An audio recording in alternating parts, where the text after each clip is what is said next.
the 13th, 14th, 15th meeting that we've had on Zoom.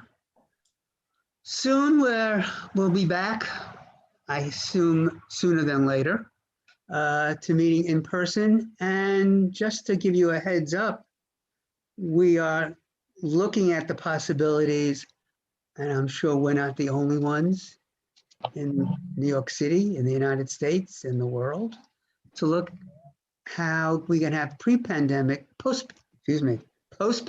meetings in a hybrid form, that people can be equally present physically, and if they're not in the same geography, still be present.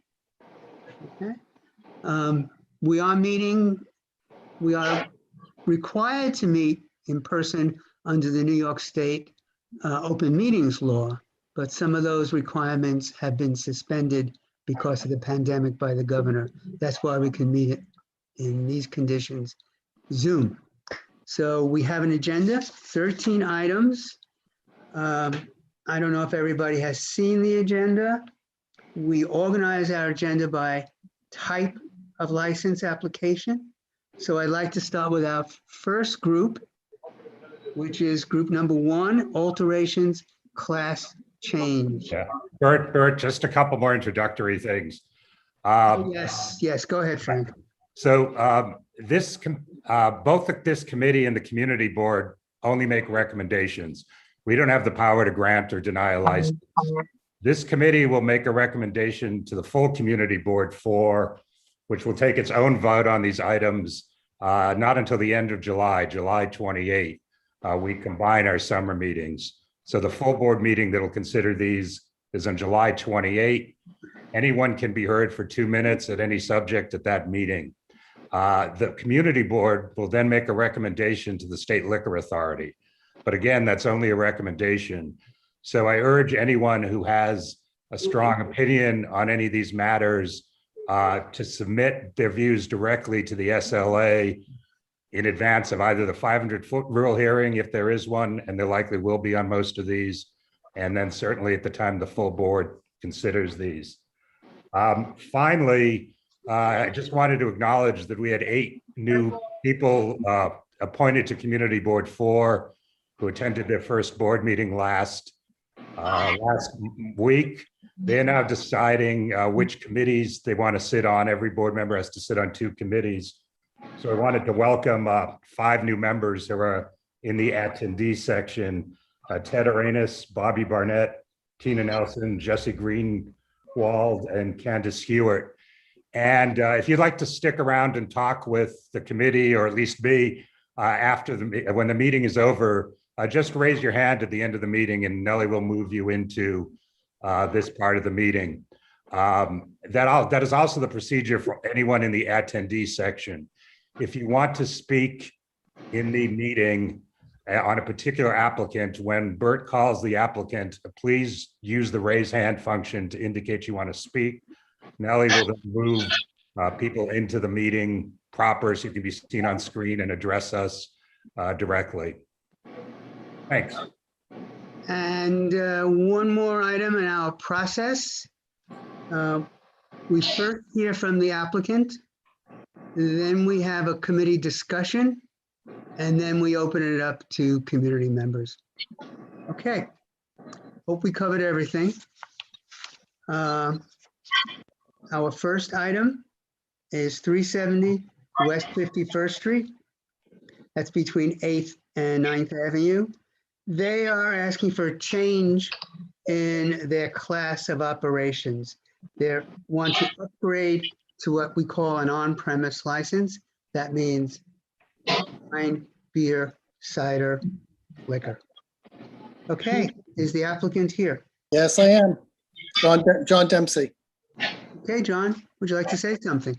Sure. I've been operating B-Side. It's a full menu for about 8 years now. It's right off the corner of 51st and 9th Avenue, and I'm asking for a full liquor license.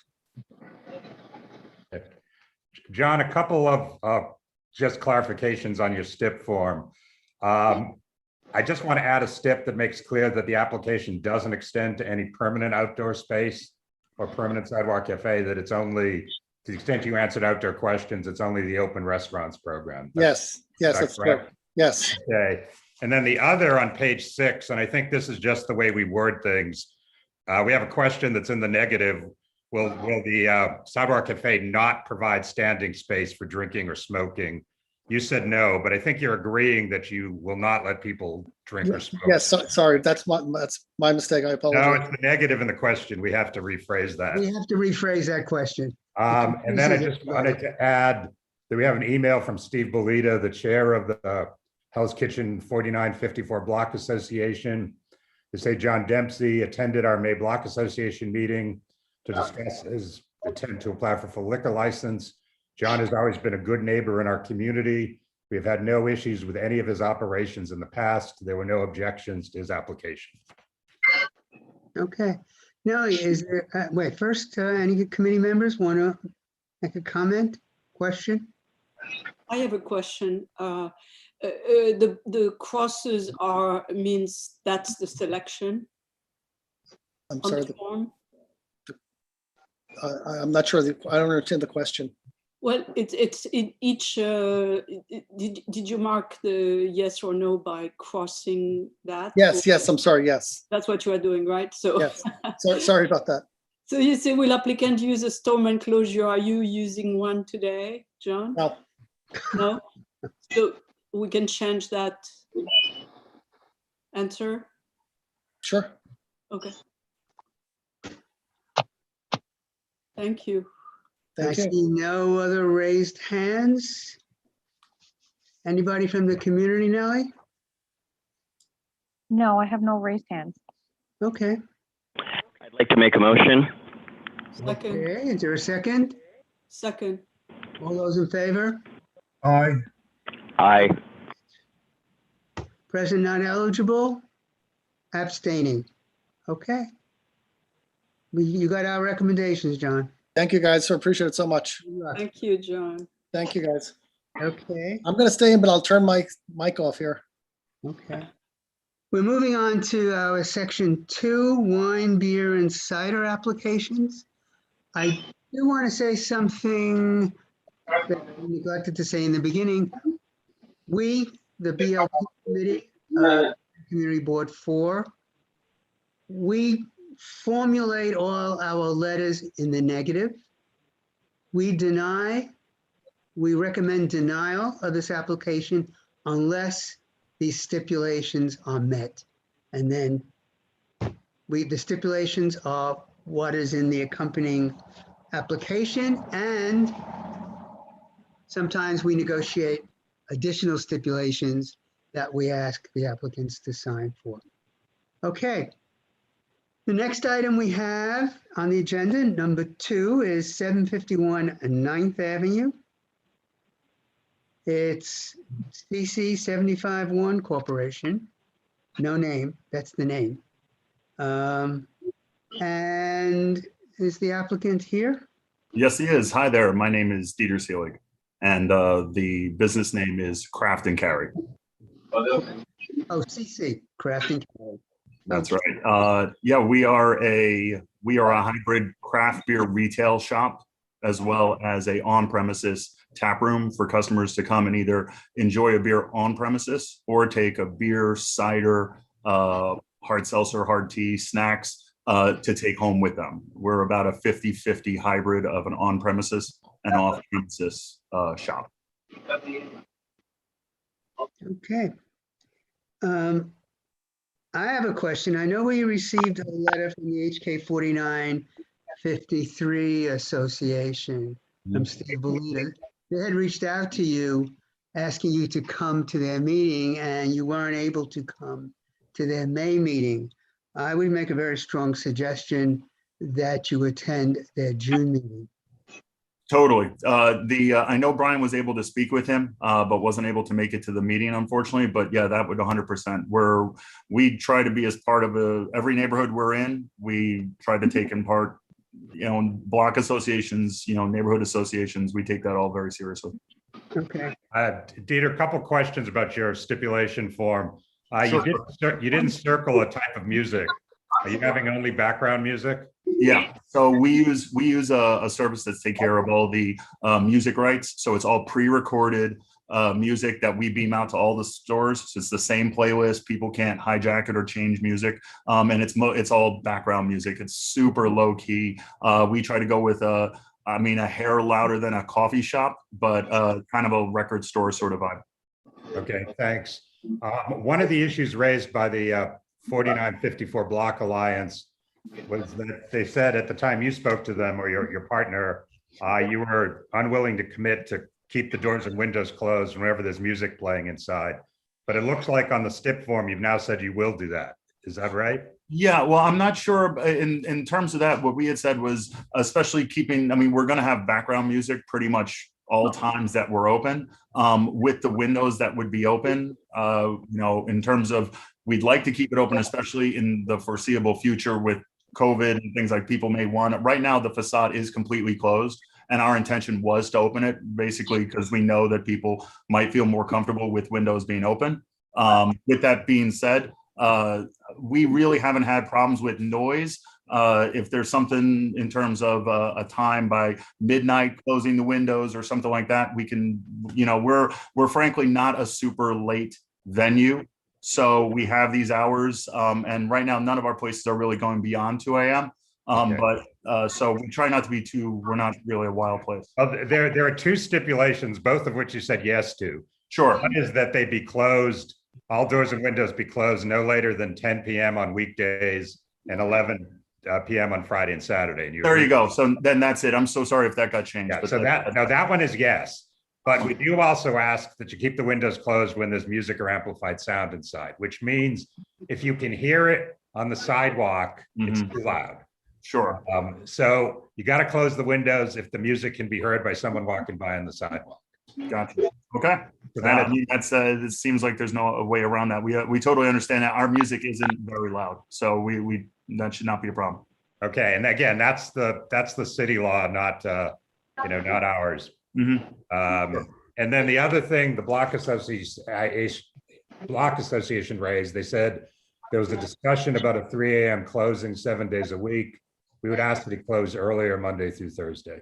Right now, the plan is, if we can go to, it's not really a negotiation. We're happy to, right now on Sunday through Wednesday, Sunday through Wednesday, like a 2 a.m. and then 3 a.m. Thursday, Friday, Saturday. I think that would be appreciated by the Block Association, and hence we generally, and like I said, I'm being pretty forthright, we're not very busy in those hours. We are a place where, like I said, we're a place like we just compete with bodegas that are open until 4 o'clock that are also off premises concept. So we do like to compete with those guys because we offer a different selection. Yeah. It's really up to you, but my sense is that the Block Association would appreciate it, and probably the committee here would. But it's also okay. So that's, we're willing to do that. So if it's 3 a.m. on Thursday through Saturday and 2 a.m. Sunday through Wednesday, that's fine. And frankly, we may not even use those hours if we see that there's no need. Okay. Thank you. That's what I have, Bert. Yeah, Frank, could you tell me if this place was previously licensed? Yes, it had been, what was it called? The SNUG, S-U-N-G, Yeah. S-N-U-G, and it had a full liquor. And it had a full liquor. Oh, but it's been a while. It's been a while. As far as I can tell, that was 2006 to 2008, but there was also a license that expired in 2015. So I don't know if it's open continuously, if it reopened, but it's been open quite a bit of this century. Okay. Me personally, I would agree with what the rest of the community is saying, but okay, thank you. And Mike, and then Twee. Yeah, Bert, I don't have a specific question for the applicant. My question is to Nellie and you. I don't see myself as a panelist who can see the questions and answers or ask them. So I see you down identified as VLP committee. Yeah, I know, but I mean, if you look at the Q&A, I'm not there. I can't see. I can't do anything there.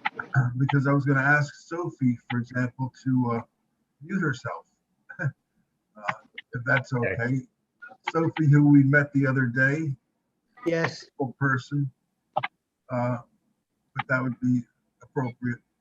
Okay. Nellie, can you see if you can straighten out getting Mike in as a full participant? Mike is as a full participant. Yeah. He's listed as a panelist. Yeah, well, the Q&A box is not functioning properly then. So if anybody else wants to try it, you're going to see that. Mike, what you should do is disconnect and reconnect. Yeah, I was going to do that. You're right. I will. I'm going to use the link this Mike, I time. see you. I see your hand up Yeah. Okay. and your identification. All right. If I need to do it, I'll disconnect. Okay. Okay, and Sophie, if you can, could you please put yourself on mute? Because we hear some echoes from you. Thank you. Twee. So I guess I'll answer Mike's question. On my phone, I'm listed as a member, but I join on my desktop as a public person. So as a member, I don't see a Q&A button, but as a public person, I see a Q&A button. I hope that helps. I see you as identified as a committee member. Yes, I am on my phone, but I'm part of the attendees as a public person, and as an attendee on my desktop, so I can see everybody, which are just the panelists. I see a Q&A button, but not as a member. I can't see that on my phone. It's bizarre. That's bizarre. But just to get back to If you have a this question or a comment. applicant, couple of typos. I think someone was a little excited on the first page. I had to look through the application to see the zip code was 10019, not Yeah. 100199. Oh, I'm so sorry. Yeah, 10019. Yes. Okay. I'm so sorry about that. Okay. And then craft and carry. Someone also put a double C in craft, but the email says it's craft and carry normally at gmail.com. So it's not a 2 C's in craft, right? In the email address, no, the corporation name has 2 C's. In the email address, it's just 1 C. It's just a spelled out name, craft and carry NYC at Gmail. So sorry, Okay. it might have been copied over from that. Oh, it, Okay, it doesn't say NYC. The email address is craft and carry NYC at gmail.com. Okay. Christina, yeah, because Christina is saying, and she's correct, the email doesn't reflect that in the It application. just simply, okay, we can amend that. Okay, or however I can do that. I can. Okay, just to be clear, the corporation name is CC751 Corp, Mhm, and correct. it's doing business as CCRAFT. No, there's just 1 C in that. That's what I'm saying. There's 2 Oh. C's in that. DBA. Oh, I'm sorry. I thought you were talking about the email address. No, okay. No, I'm sorry. It's just craft. Yeah, CRAFT plus CARRY. Correct. Yes. Okay. The other question I have is the windows, where just going back to what Frank had mentioned earlier, putting in windows that open. You have pictures of the windows as they currently stand. Those aren't the ones that open, correct? They're Correct. Yeah, residential. those are completely sealed windows. So it's going to change to be like a garage door thing, or just like Bifold windows, depending on like just aluminum double pane glass sliding windows that would open. So I'd say I believe I thought it was attached to, there was a rendering of the facade, but it basically bifold windows that would open with say a 42-inch ledge in the front. Okay, with the ledge. All right, those are my questions. Thank you. Okay. Rob, you still have your hand up, or is that you didn't put it down yet? That's from before. Sorry about that. I'm not able to put it down once I put it up. Okay, so I'm going to keep calling you. You just did, Rob. You just did. Thank you. I didn't hit anything except for mute. Well, your hand went down. That was me, Bert. Oh, Nellie has power over you, Rob. Okay. Good. That's fine. Okay. No other committee members? I don't see any hands raised. Anybody from the community, Nellie? No one has their hand raised. Bert, can you just, clarify what the stipulations are again that we are agreeing to on this one? help me if you can, Frank. We're agreeing on a 2 a.m. closing on Sunday through Wednesday and a 3 a.m. Thursday, Friday, Saturday. Okay, we're also talking about doors and windows when there are music. And we heard that it's very, very quiet, low music. But when there's music, doors and windows closed. Attendance at the June, it's not a stipulation, but you said you will attend the June HK 4953 Association. And is there something I missed, Frank? No, those are the ones we talked about, Carrie. But again, the whole form is actually stipulation. So Yeah, they've sorry. answered all the rest of the questions along the lines that we usually ask for. Yes, my question wasn't very well phrased. Sorry. I meant the discussed amendments or extra. So we covered- If we would like to wait to vote until after the establishment has met with the community, do we abstain? Well, a couple things, Carrie. First, I think we've agreed. I think the applicant has agreed to everything the Block Association asked, which is closing earlier on the weeknights and the doors and windows. Also, this is not going to come to the full board until July. So we will hear from the Block Association, if they meet with the Block Association in June, that'll be well in advance of the full board meeting. So you could vote, assuming everything is okay tonight, and then change your vote at the full board if you don't like the way the Block Association meeting went, or you can abstain. But abstaining would count essentially as a negative vote, a vote against, because you are not voting in support. So therefore, an abstention is de facto a nay vote. Thank you And very also much. reminding, Carrie and everyone else. I actually have one more question that, I'm sorry, Bert. Excuse me, Tweet. I just wanted to recognize the, I'm just minimal statement, please. And I'll get to you right there. Just reminding everybody, we have the full board on July 28th, and we have another BLP meeting before the next full board. So if we want to revisit something, we have that opportunity on July 13th. Okay, I'm sorry, Tweet. Go ahead. yeah, I didn't mean to cut you off. I just didn't want anyone to try to make a motion so quickly. So I just wanted to appreciate the applicant's attention to ventilation. I'm a big proponent of ventilation and the idea of having the windows open. I do understand the need for, that. But if the music will get in the way, my question to the board actually, because you're seasoned here, is if there is no music, what happens if there's chatter?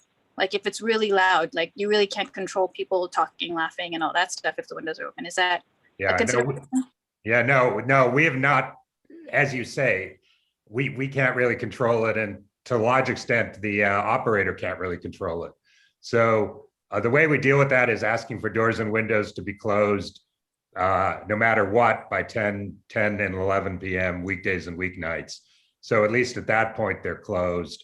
But before that, we only talk about amplified sound.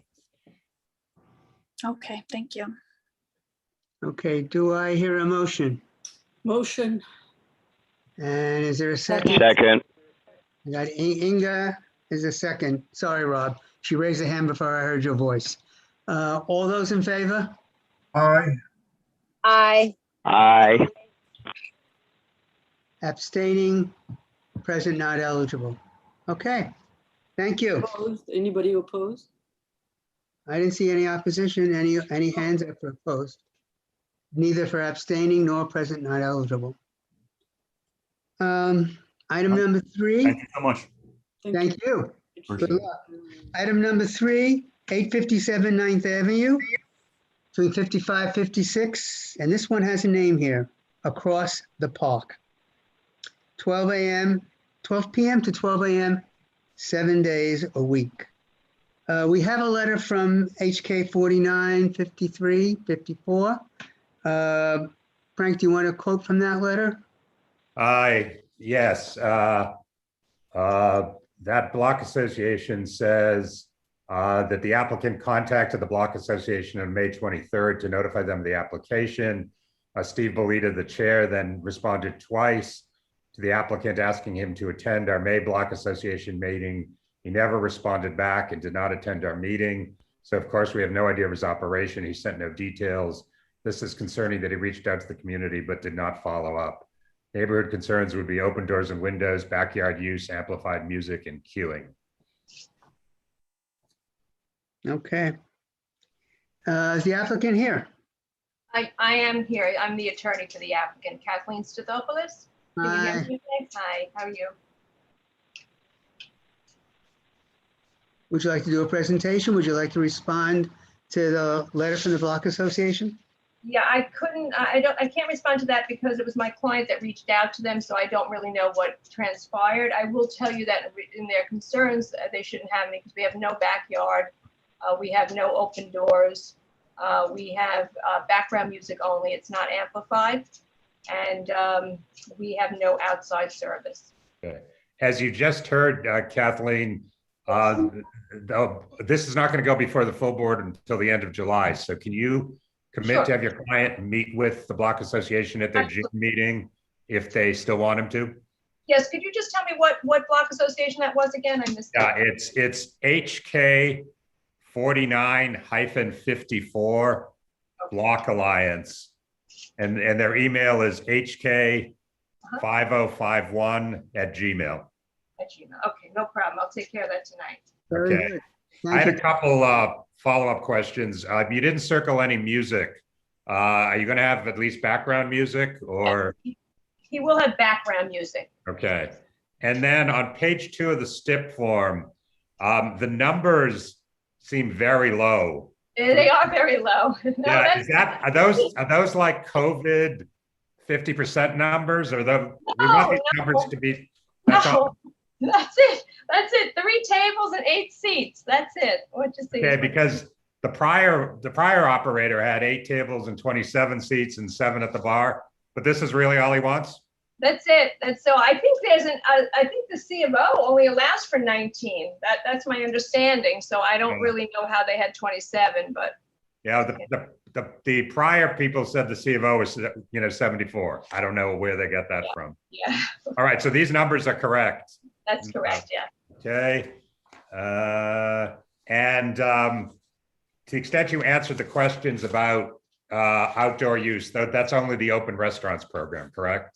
That's correct. And if he does in the future plan to, when that eventually ends, which I'm sure it will, if he plans to apply with the DCA for a sidewalk cafe, we would be back before you again. Okay. So I'd like to just add a stip so we're clear that the application doesn't extend to any permanent outdoor space or sidewalk cafe, that it's only open restaurants. We have no problem. All right. Thanks.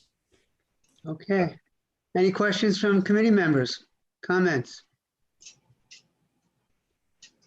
Inga? Just a quick question on the bike use. Who are you using? You're using an outside delivery service? That's correct. And I'm not sure who that is. I could get back to you on it, but I don't know which service that is. Is there that's 9th Avenue. I don't know. Are there bike corrals nearby? Is this a problem, Christine? Well, it's probably a problem, but it's so complicated to get a corral. So, yeah. I don't know that. I mean, I'd love you to apply for one. Do you know, Kathleen, what a bike corral is? It's like when you put bike in the parking lane. Yes, I do know what that is. I don't know the process of applying for it, though. Okay. Well, when you go to the DOT website, they have a form that you can apply for. Okay. That would be helpful. That would be very helpful. And would that be if we're using just a third party, because that's where they would park their bikes? Is that it when they came in? Yeah, anybody could park their bikes there, but when they come and pick up, they could leave their bikes there rather than putting them on, on the sidewalk, which are very, very narrow. Okay, so it's the DOT website, you said, correct? Yes. Yes. Yeah, because there's a tree there, and people will chain their bikes to the trees, which kills the trees, and I see there's an outdoor shed there, I believe. So a bike corral would fit right nicely at the end of it and make it a nicer abutment. Okay. Do you get to choose your location, or is that just something they tell you? they tell you, but you want it in front of your address, so it would be, in a parking space. It would take up one's parking space. Okay, got it. Okay, I will take care of that right away. Thank you.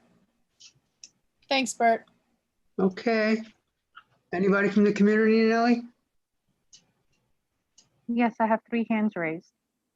Okay, want to call them in one at a time? Thank you. Yes.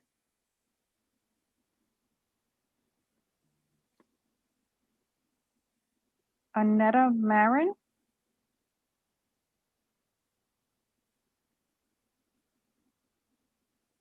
Yep. Hello. Hi, Anita, we hear you. Hi. So I can't see myself, but should I just start? Go ahead. Okay, great. So my name's Annetta Marion, and I'm the president of the co-op board at this address, 857 9th Avenue. And this meeting is the first that any of us on the board or management knew of this proposal and the work being presented. You'll see that we're not on the community notification list. So I just have a couple quick points. And I have some other points brought up by another resident. Annetta, not to interrupt, Kathleen, given that your client didn't meet with the Block Association or talk to the actual co-op building that he's going to be in, would you agree to postpone and come back next month? It won't delay you any because both this month and next month's applications will be voted on together at the full board on July 28th. I have no problem with that. Okay. The only thing I'm going to ask is if I could get the specific notification email address for that. Okay, and Annetta, can you give the applicant's attorney an email address so they can set up a meeting with you folks? I can give you mine. Okay. Should I just put it in the Q&A, or do you want to take it down? I can take it down, no problem. Okay. Or you can put whichever you prefer. That's fine. It's just like my name. So it's ANNETTA at, and we start all over again with my first name, ANNETTAMARION.com. Okay. And I'm sorry, you're the actual board for the building that the applicant is in. Is that correct? Correct. Okay, got it. Now, could Frank or could we make sure that Anita is on the mailing list of, the board, and get in touch with also Steve Belida so they are, put together? Yeah, Nellie, can you do that? Can you pass Anita's contact? Annetta, are you do you attend the 4954 Block Association meetings, or are you on their mailing list? I'm on the West 55 one for sure, and I attend when I can. The Wednesdays at 4. Okay. I think that's the only one that I'm really. All right. I think given where your building is, it might be useful that you got on the 4954 mailing list as well, because they're pretty diligent about wanting to talk to everybody who's opening around you. Okay. Thank you. Okay. Okay, thank you. Thank you, Kathleen, for being able to hold back next. No problem. Thank you, guys. Okay, wait a second though. Nellie has the contact. Sorry? Nellie has the contact now. Nellie, you'll pass Anita's contact on to Steve Belida, okay? Yes. All right. And did the 2 members of the public still want to speak, or will they just wait till next month? I'm sorry. I have 3 hands raised still. 3 more hands? Well, you know what, maybe if I can just say, maybe we should hear from them now, so I'm not surprised next month. I mean, I don't know, if there's something I need to take care of now, it might be the best thing. Very good. Okay, but let's do it very quickly because, as Bert said, this agenda is enormous. Okay. Okay. Call them up. I have Theodore Arenas. Theodore? Hey guys, can you hear me? We could hear you, Ted. I just wanted to say in terms of the biking, they do actually have a biking corral right in front on the sidewalk of their business. So I just wanted to let you guys know that. Great. No, but Ted, we don't like, these are not corrals. We like them to be in the street. So Yeah, I know, but I'm just telling you guys that there is something there. I don't know if you guys want to make a decision to move it or ask them to move it, but there is something that bikes are typically tied to, but it's on the sidewalk. I don't know how long it was there, but it's been there a while. okay. Okay. Thanks, Ted.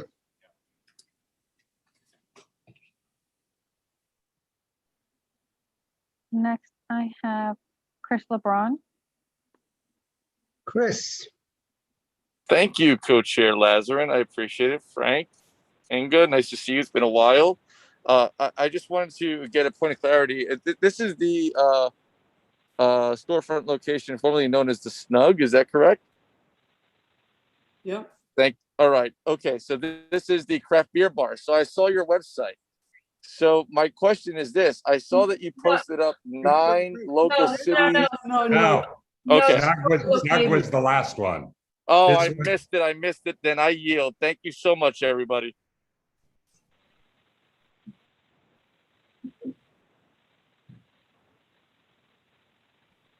Next, I have Olivier.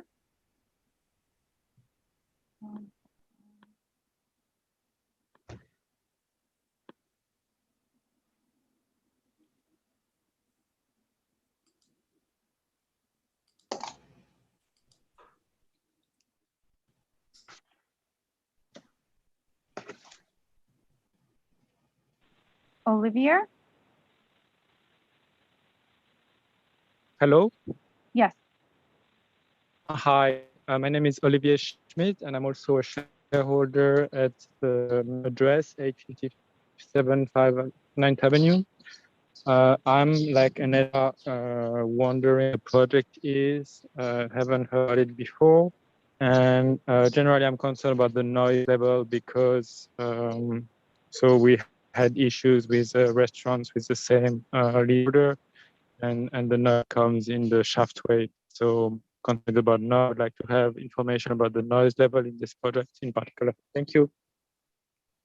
Okay. Next, I have Robert Russell. Robert? Hi, thank you so much. I also am a shareholder at 855-857 9th Avenue. Greatly concerned about the noise levels, also concerned that the application states hours that our co-op does not allow by law or by like our rules of the co-op. Concerned as well about the fact that we've had issues with this leaseholder prior, kind of going after these applications without consulting the board. So would greatly appreciate Kathleen to be able to loop the board in so that we know what's going into our building prior to one of these meetings in July. Thank you. All right, Robert, I have a question. Yes. If you bear with me. This sounds familiar to some things we've confronted in the past. Give me information about your building. The retail spaces, the co-op leases them to somebody else, and they in turn then sublease them to retail operations. Yes, that's the simplified version. Like we have, like we own the spaces and there's like a 99-year lease, which Pima Enterprises owns that lease. Pima Enterprises then sometimes creates other LLCs to lease it to itself. So the owner is still essentially the same person, the owner of the lease plus the owner of the establishment at times. And we've had a lot of issues with this particular person being in arrears with our co-op, not following house rules with the co-op. And we have are currently like in conversations with them around, putting in new places without letting us know prior. So any like a restaurant were to move into the space, they're not leasing from you directly. Correct. Okay, and it's up to the people who you lease to. You mentioned their name. For them to implement whatever rules the co-op has. Yes, correct. Okay, so they have to inform, if they're going to do the implementation correctly, they have to inform Kathleen, for example, Kathleen's clients. Yes. Okay. Kathleen, did you hear all of that? Yes, yes. I actually did the lease for my client, so I am aware of PEMA. So I did know that this was a sublease. I am aware of that. Okay, but there's also, it seems like the co-op has some Yes, rules and regulations. rules and regs that is being suggested right now by Robert. Yeah. The hours don't match those rules and regs. So this is something I would like you to look into. As well as the pictures that were in the application are not the actual pictures of the correct space. So those are just some of the, and the certification of occupancy is for a food store. It is not currently for a restaurant. Okay, well, Robert, these are all, you know, Kathleen, you're going to have a major meeting with the co-op board, obviously. Thank you for your time. Yeah, Robert, one question. Did they have any signs up outside the establishment about this meeting? I was emailed one today. I don't live in the building currently. I'm outside of the New York area for the summer. Okay. I myself didn't see one, but I did see an email of a picture of one posted on the building. I'm just not sure when that got posted. Okay, thank you. You're welcome. Thank you. Okay. So when you come to before us next month, July 13th, Kathleen and your client, hopefully we'll have some answers to these questions and you will have met with the co-op people. Okay, no problem. Okay, thank you. Block associations. Thank you. Thanks everyone who has spoken. Okay, have a nice day. Have a nice evening. Hopefully. I have a question. Don't go yet. We got two more questions here. Yeah, Sorry. just a quick. Okay. Okay. Just a quick, just to resolve an ambiguity that I heard from Robert a minute ago. This particular space can only contain one establishment. Is that correct? Yeah. Is that right, Kathleen?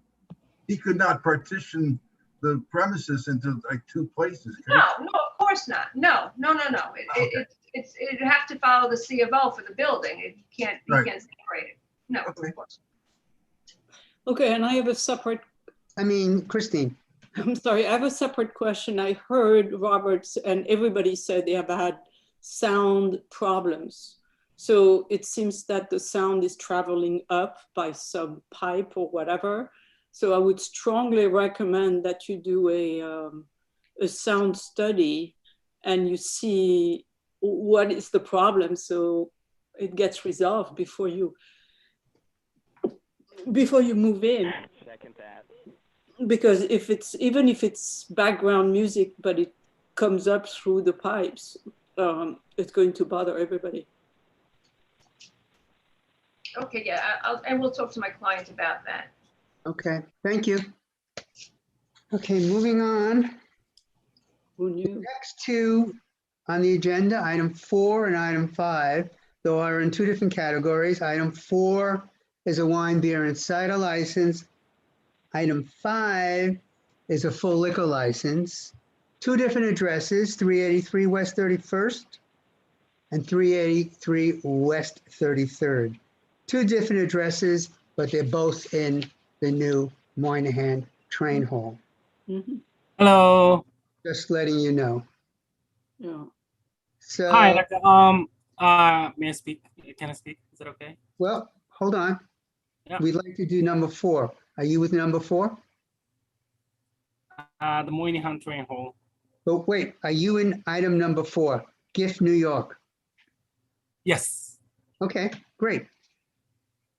Please do your presentation.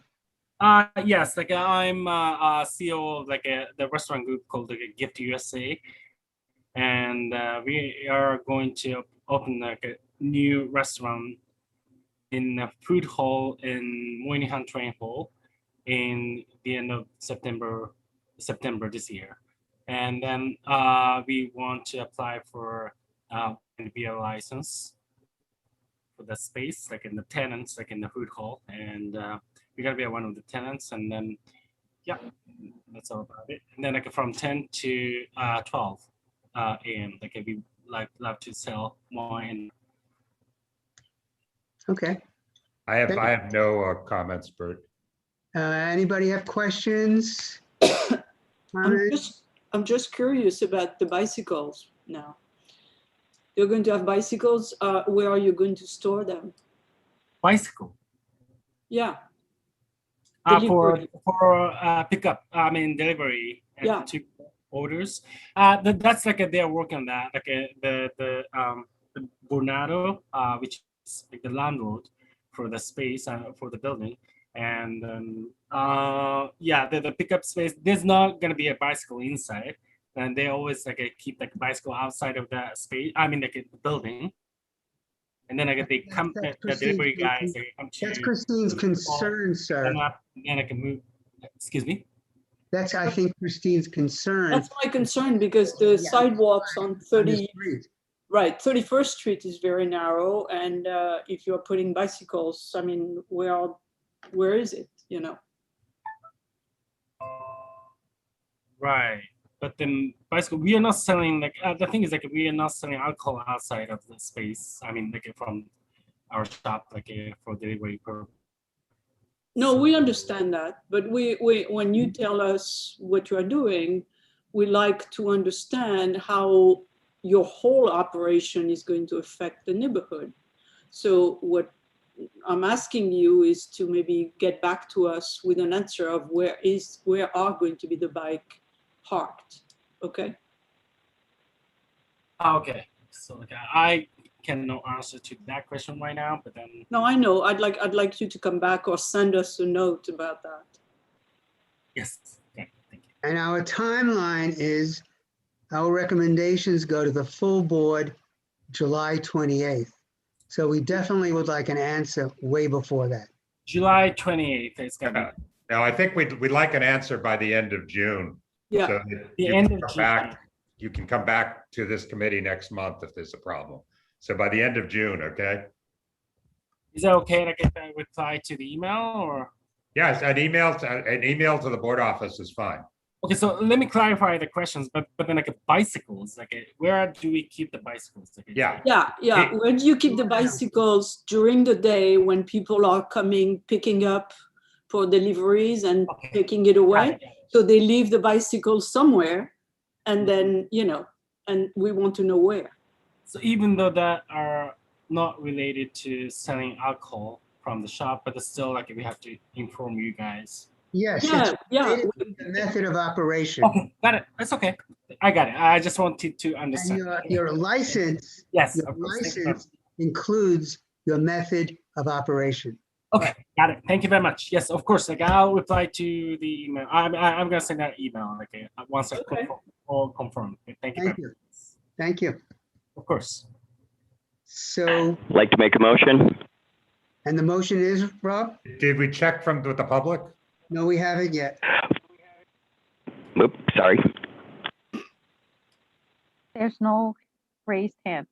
No raised hand. Rob, what is your motion? We followed through, but we hold off until we hear back from them. So why don't we say we'll vote on it on July 13th when we get an answer of where the bicycles are going to be located? That works. Well, Question though, aren't they in a food hall in the station? So I don't quite understand with the bicycle. I mean, I get there are no sidewalks and there's no parking if it was to go to the restaurant, but they're literally in the middle of a food hall and it's just basically for people commuting. I don't really see too many outside people utilizing the restaurant. No, but they are going to be on the phone or Grubhub or whatever. And if people want to order from them, they are going to have people coming. But I don't think that's that kind of place. I don't think they're going to. But I mean, it's like, I agree with what you're saying. We most definitely need any restaurant, you know, where they're having delivery. But I just don't think it's that kind of thing, it being a food hall. That's all, just my personal opinion. This is what they are saying in their questionnaire. I'm not making it up. Right? This is the applicant. No. I get it. Okay. Yeah, Going to tell the applicant, you don't that's think it's, what they are saying. I'm just, Okay, Rob, we can't do procedurally what you asked. We can ask the applicant to voluntarily postpone, but we can't take a vote to, No, that's what he said. No vote. We're just tabling until they come back to us. If the applicant will agree. The problem with having them come back next month, Rob, is that our agendas are getting longer and longer. right. So I would prefer that we take a vote subject to the information we get, and if we don't like it, the information, we invite him back. But otherwise, we're going to spend another 15 or 20 minutes on this next month, which we probably will not I have. agree. I would like to make that motion. I second that motion. Rob, do you withdraw your motion, or do we need to vote on yours? No. I withdraw my motion. Okay. thank you, Rob. Okay, Carrie's motion, does it, and Christine, did you second it? Yeah. And All those in favor? yeah. Aye. All those Aye. opposed? Abstaining? Present not eligible. Okay, thank you. So you will get back to us about the bikes and where they're going to be located. Yeah, by sure. By Thank the you. end of this month, end Yeah. of June. Thank you. Thank you very much. Thank you. Thank you. The other item in Moynihan on our agenda is the Moynihan Overlook Bar. Is the applicant here? Yes, it's Paul Lamas. Can you hear me? We can hear you and see you, Paul. Great, thank you. McDonald? And Danny And my McDonald. partner, Danny McDonald. We can see him and hear him as well. Thank you. Thank you so much. So we are the manager of the bar. Vornado is the owner of, as you know, they have the overall development rights to Moynihan train station. We are the manager of the bar that is going to be on the second floor that overlooks the train hall. We're directly across on the other side from the Amtrak lounge. We're on the other side of the food hall.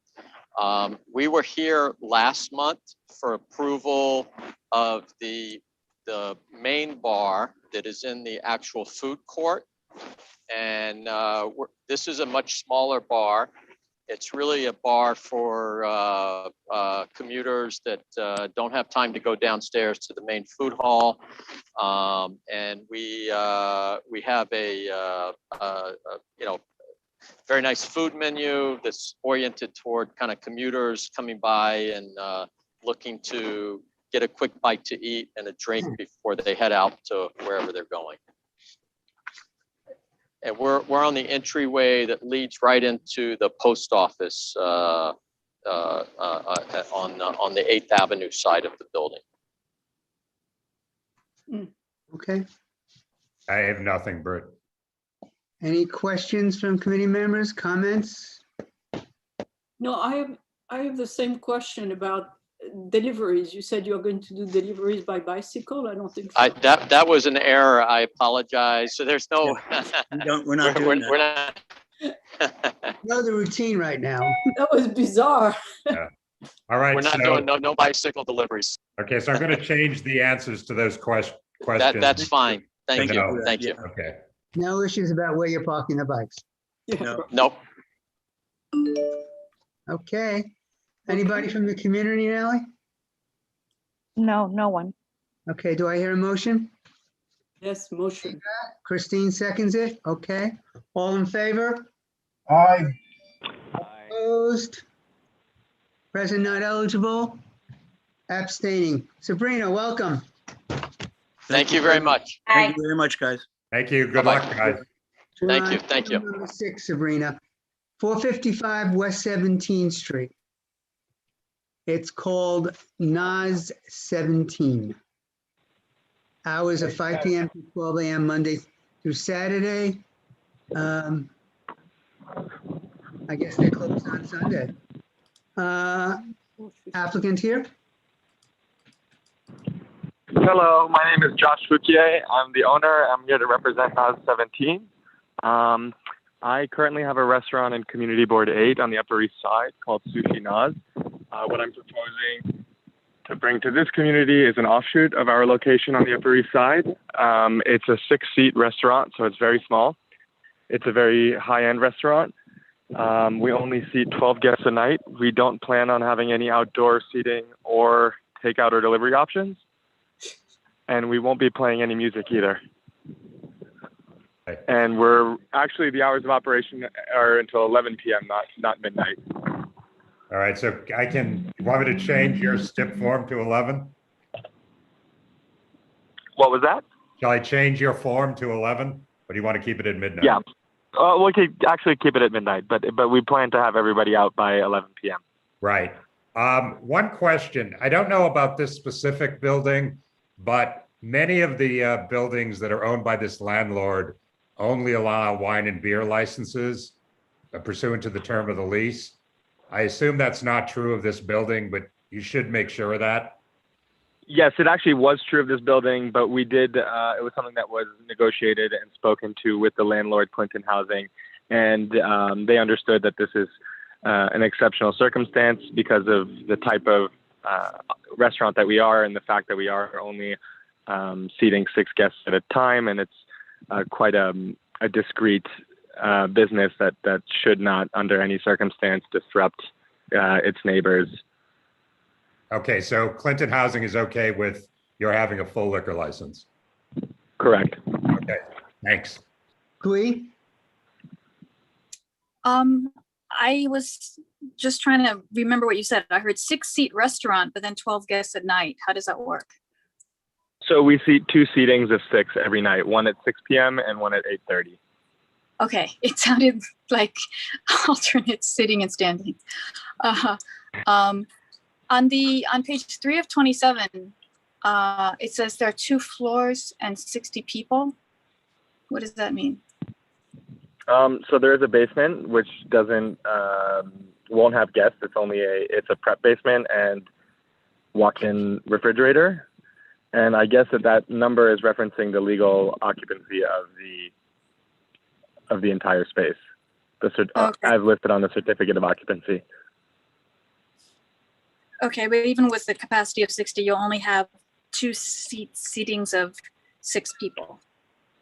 Correct. And there is a private dining room that can accommodate up to 4 guests as well, which you can see on the diagram. It's listed on the bottom left of the floor plan. But we don't intend for that to be used every night. And when it is used, it'll be used by only 4 guests, and usually for, business meetings and things of that nature. For guests who are trying to be even more discreet. All right, thanks for anticipating that question. All right, that's it for me. Yeah. Anybody else from the committee? Nellie? No one from the public. Okay. Do I hear a motion? Motion. Do I hear a second? Okay, we got a bunch of seconds.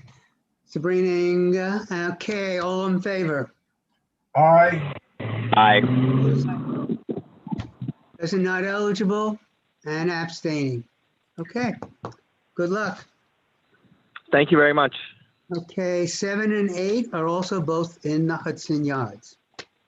First, we have 30 Hudson Yards with the Hudson Dining Group.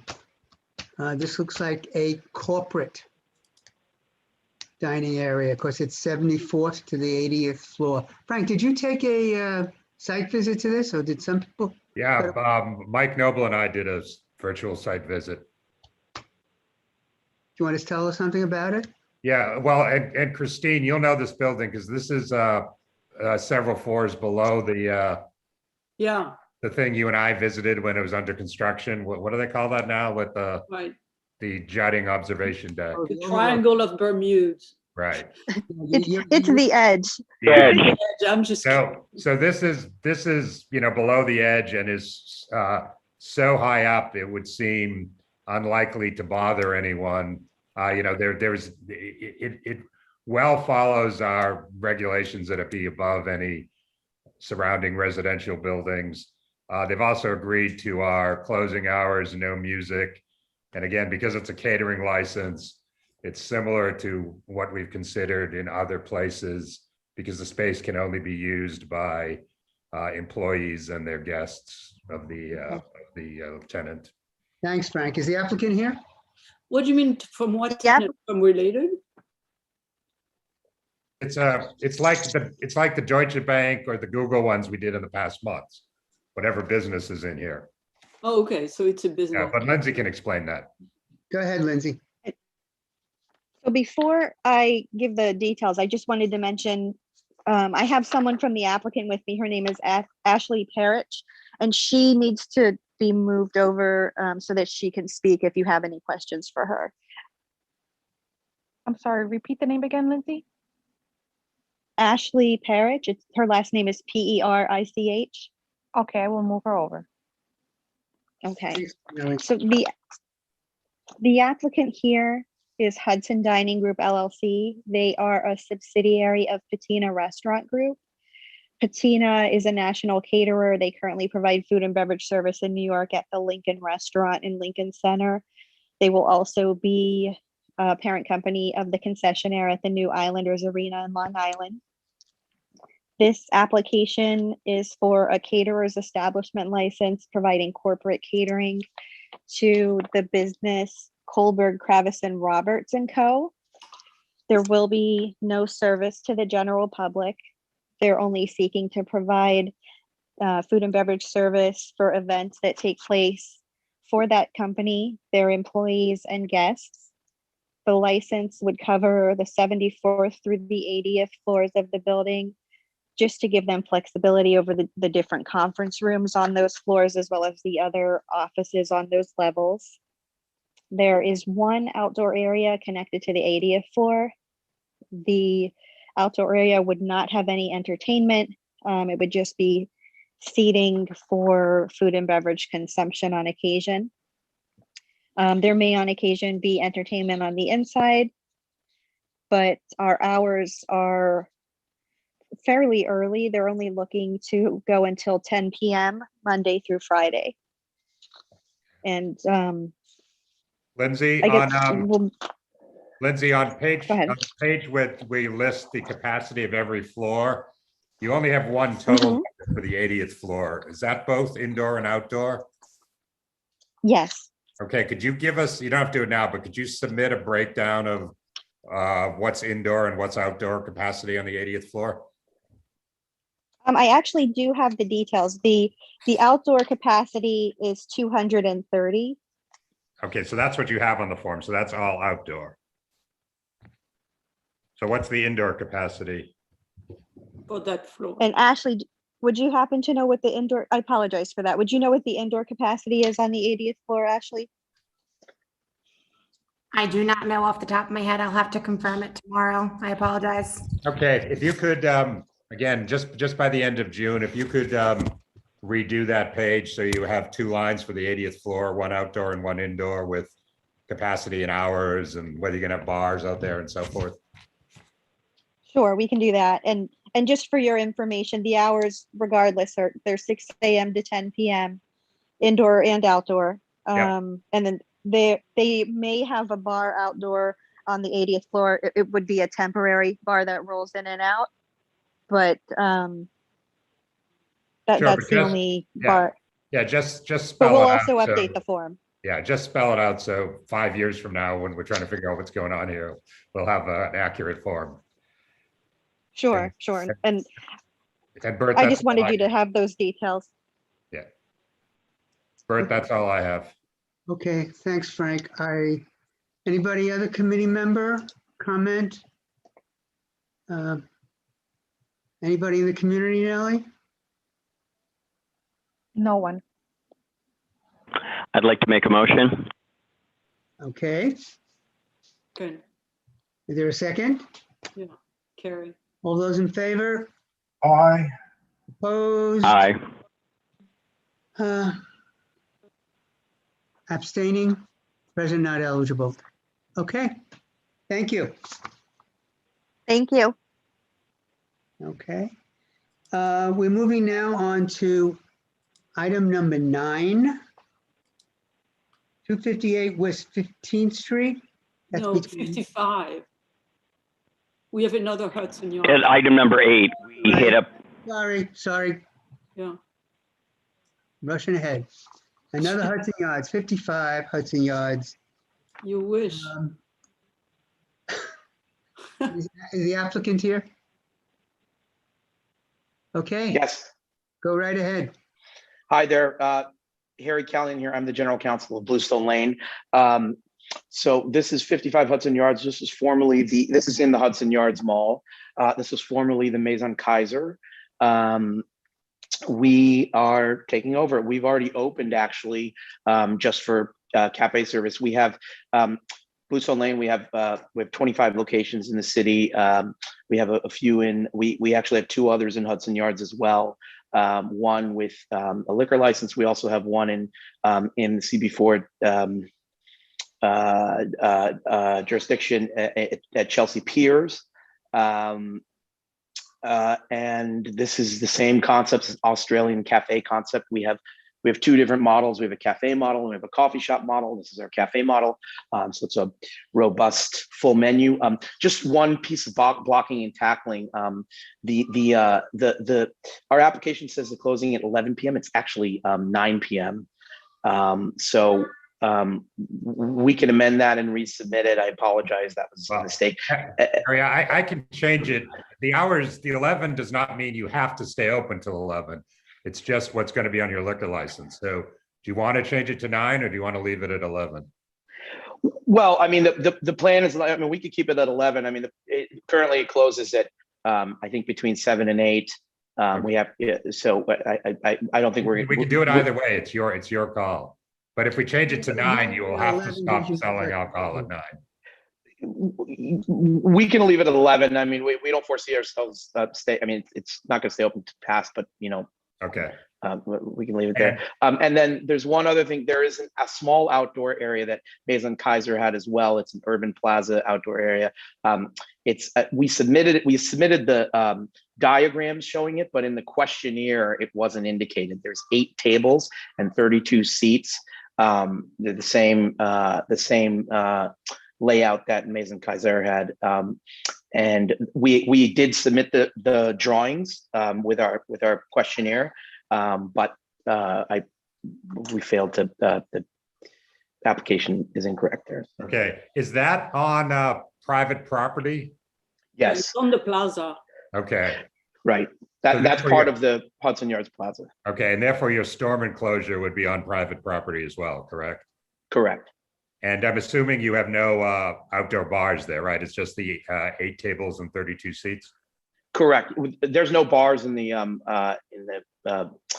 restaurant. We normally don't use, there's not, they're coffee counters where they do prep behind it as well, and they'll serve the alcohol. All right, so I'm gonna change page 2 of your STIP form where you have that outside line to put in the 8 seats, 8 tables and 32 seats and 0 bars. Okay. Thank you. Thank you. Any additional questions from Christine? Yeah, I have a question for you. So you say it's a restaurant. I just happened to have a friend today that went there, and there was nothing to eat. I mean, she couldn't buy anything.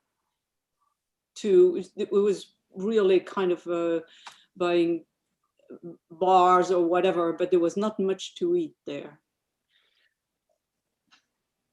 Nope. I mean, I'm not being disagreeable. We have a full, Australian cafe menu. We have, like I said, 25 locations. We have 60 locations across the country. We have a full food. Take food away. We have seat-in service. We have takeaway service. We have our sort of main claim to fame is Australian coffee. So that's our sort of main thing. But we do lunch. We do brunch. We don't have a big dinner service. Alcohol for us is primarily for brunch. We have a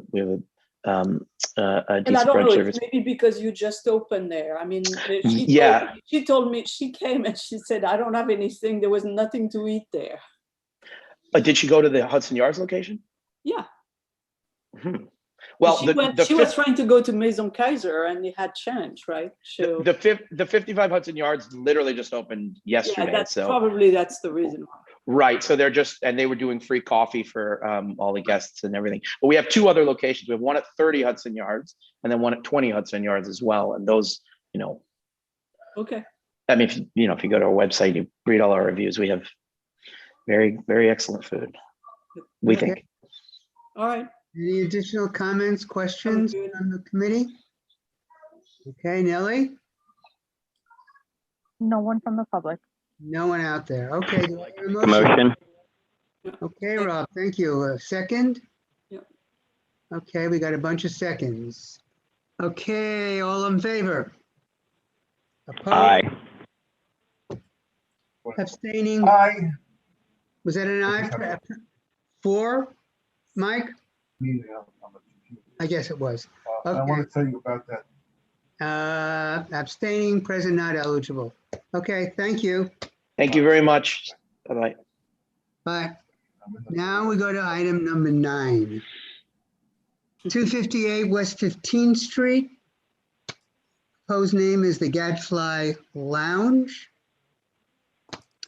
Proposed hours of operation, 12 o'clock to 2 a.m., Monday through Wednesday, 12 o'clock to 4 a.m., Thursday and Friday, 11 a.m. to 4 a.m., Saturday, 11 a.m. to 2 a.m., Sunday. Frank, do you want to say something before we begin? Sure. Other Frank, community members have raised, I guess, sort of 3 sort of structural threshold issues, and I was wondering if you had the answers to them. The first is, whether you have a C of O or a letter of no objection, and I know you said one was forthcoming, but I was wondering the status of that. Hi, everybody. How are you? Hi, Frank. Like everything else in the city, it's moving at a snail's pace, but we expect to have a letter of no objection allowing for 74 persons. Okay. How did the prior place open without a C of O or a letter of objection? Frank, I can't answer your question. Okay. I don't know what makes you think. Did you check the building department website? They had a letter of no objection. The former business did. Right. Okay. The second is a Wait, zone. that's not 2? We didn't just do 2? Okay, forget it. Okay. The second is a zoning question. And again, I'm only basing this on sort of a community member's letter. They say this is zoned residential, and that, the prior Pierre Loti use was a non-conforming use. But if a non-conforming, what the letter says is that if a non-conforming use ceases for 2 years or more, then the non-conforming use is wiped away and you're back to the residential zoning. They say Pierre Loti closed in May of 2019, and therefore this place has not opened within the 2-year window. Have you looked into that at all, or? To be honest, it doesn't really matter to me. All that matters to me is a letter of no objection. I can't get a letter of no objection if it's not a commercial zone. We know that. Okay. So it's really up to the building department. I also wonder about that 2 years. I'm aware of the 2 years like everybody else is, but I think we kind of lost 15 or 16 months of that 2 years. So there might be some. Except that the statute is pretty clear about what disrupts it is when the business closes, not, the intervening time. I don't know how they're going to interpret it, but, if the first business is closed because of an act of war and such things, then it doesn't apply. But they don't address gaps like this during the 2 years, as far as I can tell. I don't think we've ever seen anything like this before. I agree. And then the third issue is people have said the space was originally illegally combined, not illegally, that was originally combined without authorization, that it was sort of 2 spaces that were put together. And all these questions go to the same issue, whether or not I can get a letter of no objection. Okay. Right? All right. I mean, I think if they were 2 spaces, my occupancy would be more than 74. Again, I have no personal knowledge of these, Frank. All right. So if anyone wants to raise these, they should pursue them with the building department. Right, and I'm not the lawyer here involved in this conversation. But I wish I wasn't. You are, Frank. You are right now at this point in time. Okay. The zoning and maybe you or the other Frank can answer my question. The zoning issue, non-conformist, conforming, whatever, is that covered by the building note, or is that something separate with Department of City Planning? Frank, you want that one? I can answer it. No, please do, Frank. I think building department wouldn't be able to do it without approval from the other agency. I think that's something they explore. Yeah, it's good faith in the buildings department. Yeah, okay. Okay, and Bert, the other thing I just would point out for Like to do context. your presentation? Or do you want to say something more? Yeah, I just want to point out for the committee that they probably saw it in the materials, but the prior operator, Pierre Loti, was something that got a lot of attention from the community board. Christine, actually back when you were chair, with all sorts of violations of stipulations, noise issues. And again, a lot of this had to do with the operator itself. But if you read our letter, it seems that a lot of the noise issues sort of were just sort of structural, and that was a place that was only using background music. Okay. And what were the hours last time? The stipulated hours were they were supposed to close at 11 and 12. Right. But our letter back in Yeah, they are 2014 violated. said there were numerous and consistent complaints of violations. Okay. So, okay, applicant and attorney, go right ahead with your presentation, please. Guys, can I ask you to introduce yourselves, please? Hi, I'm Joe Pally. Hi, I'm Kara Pally. Guys, as you know, this was first on your calendar last month, and the Pallies were surprised by the responses from the Block Association and elected to withdraw the application, or postpone the application to June. Since then, they've done an awful lot of work, and Kara, is Al around? He is, yep. Okay, Nellie, can we let Al Firestein in? They retained Acoustalog to do a very comprehensive study, as Al always does. And as part of your materials is our sound report. And of course, the Pallies will be taking the recommendations of Acoustalog into consideration. Also in your packet, you'll find how many signatures, Kara? There was 135, 140. 135 signatures of people who live in the immediate area supporting this application. There are also numerous letters that were forwarded. Unfortunately, they were forwarded today. Nellie's going to kill me. But there's an awful lot of community support for this location. So at this point, I'd be happy to answer any questions that you may have. Could you, before we go to that point, Frank, sure. Can you describe somewhat your method of operation, what you intend to do, what kind of place this is going to be, what the ambiente is? This is going to be a tavern, a heavy emphasis on food. The menu is quite extensive. Joe, do you want to talk about what you have in mind? Yeah, absolutely. So thank you for giving us the opportunity. We're Gadfly, we envision as a local neighborhood tavern, attracting people who live and work in the immediate area, serving meals, lunch, dinner, after work, for sure. We plan to attract regulars, to have people who are on their way home from work that live on the block, that are looking forward to stopping in, and the kind of place where, not to be cliche, but where you see friends and people know you. That's sort of what we have in mind. It's very to be comfortable, unpretentious, elevated in that the food we want to be of a very high level for a neighborhood tavern, and also the work that we're doing. We're basically, well, maybe it doesn't matter, but the previous tenant aside, we're gut renovating it, and that's our intention, is to really in every way make this a brand new space, physically and in every other sense that we can. Okay, I have some follow-up questions, Frank. On the 144 signatures, you helpfully provided this map of where they all came from, And That's Kara. Kara, are the 144 the total you got on the petition or the total that are in the immediate neighborhood? That was the total in the immediate neighborhood. And what do you define as the immediate neighborhood?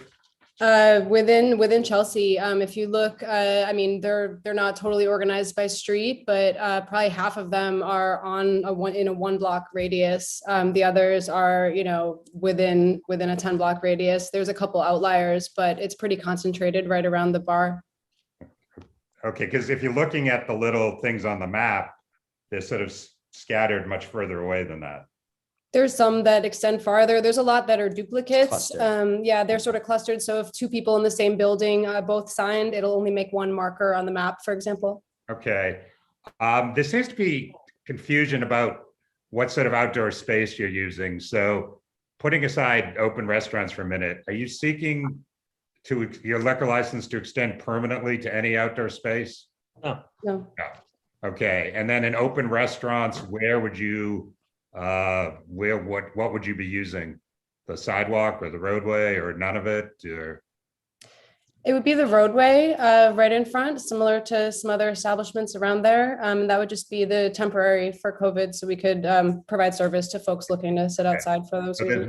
there's no rear yard that you'd ever use? No, there's no yard space. Okay. And can you tell us a little bit about your experience with running this kind of business, or owning or running this kind of business? So for each of us, will be our first time running this type of business. I've touched on it in the last several years. I've worked for a distillery as a representative and serving at events in New York City.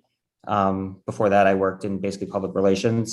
So it's a new venture for us. Kara had a little bit of experience back in previous life also.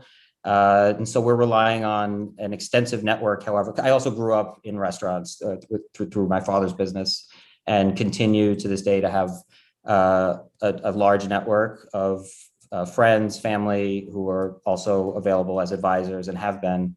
And we've already have our general manager on board, who's a close friend, basically family of decades, who has managed restaurants and bars throughout New York City for decades, currently does in Little Italy, and is having a big part in helping us to plan. We'll be managing, we'll be getting all our systems in place. And so that's, I hope that answers your question. Yeah, sure. Can you tell us some of the places what he's managing now, or?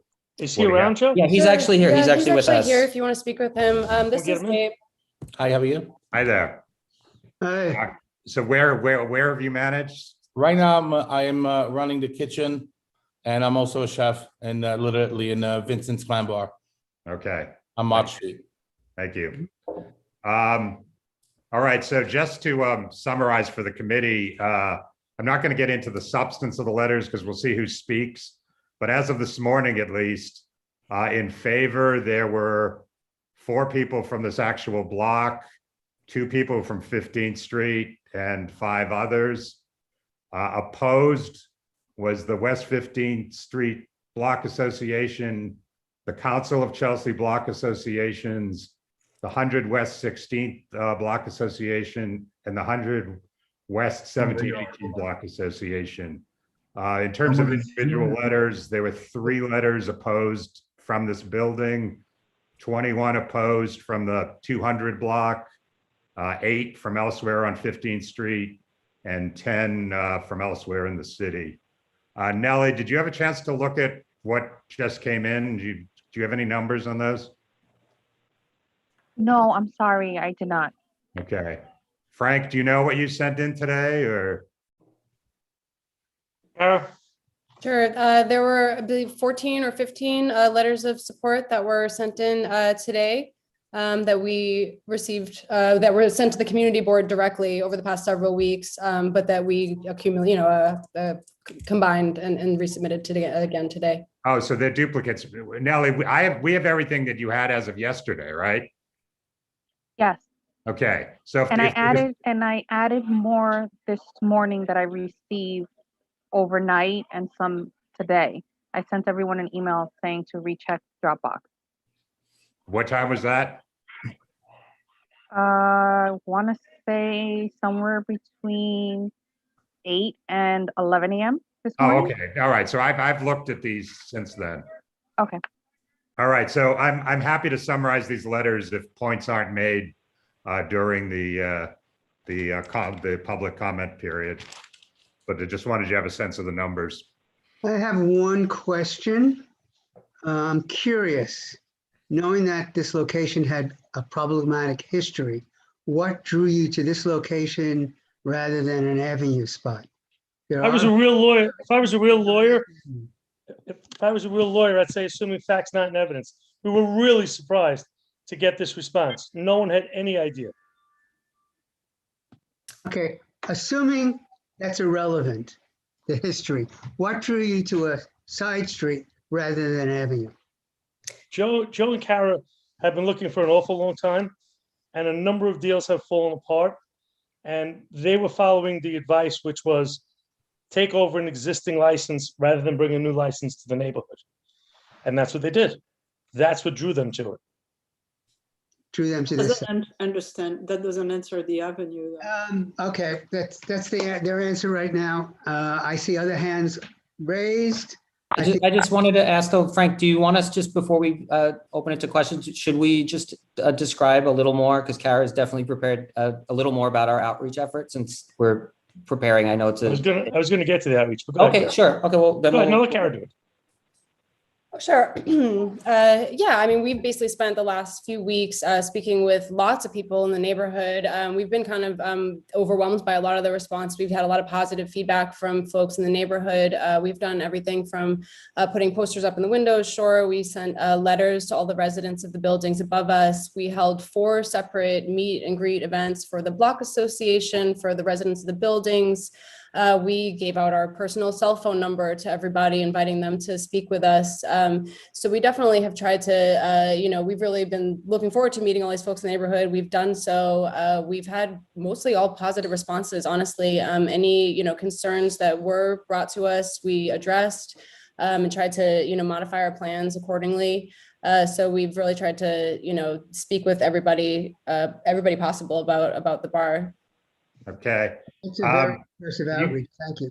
Yeah, can you tell us a little about why you need these hours and live music and DJ and karaoke? Because obviously those are factoring heavily into the community opposition. As you heard, the prior place closed at 11 and 12 and only had background music and was causing problems. So this is a big expansion of both hours and method of operation at this location.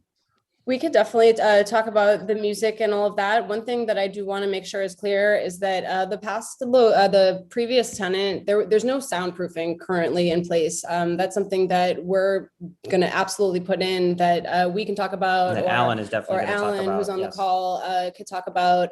That's something that just didn't exist at all before for the past tenant, and that's something that we are absolutely installing all of his recommendations to make sure that those issues are resolved.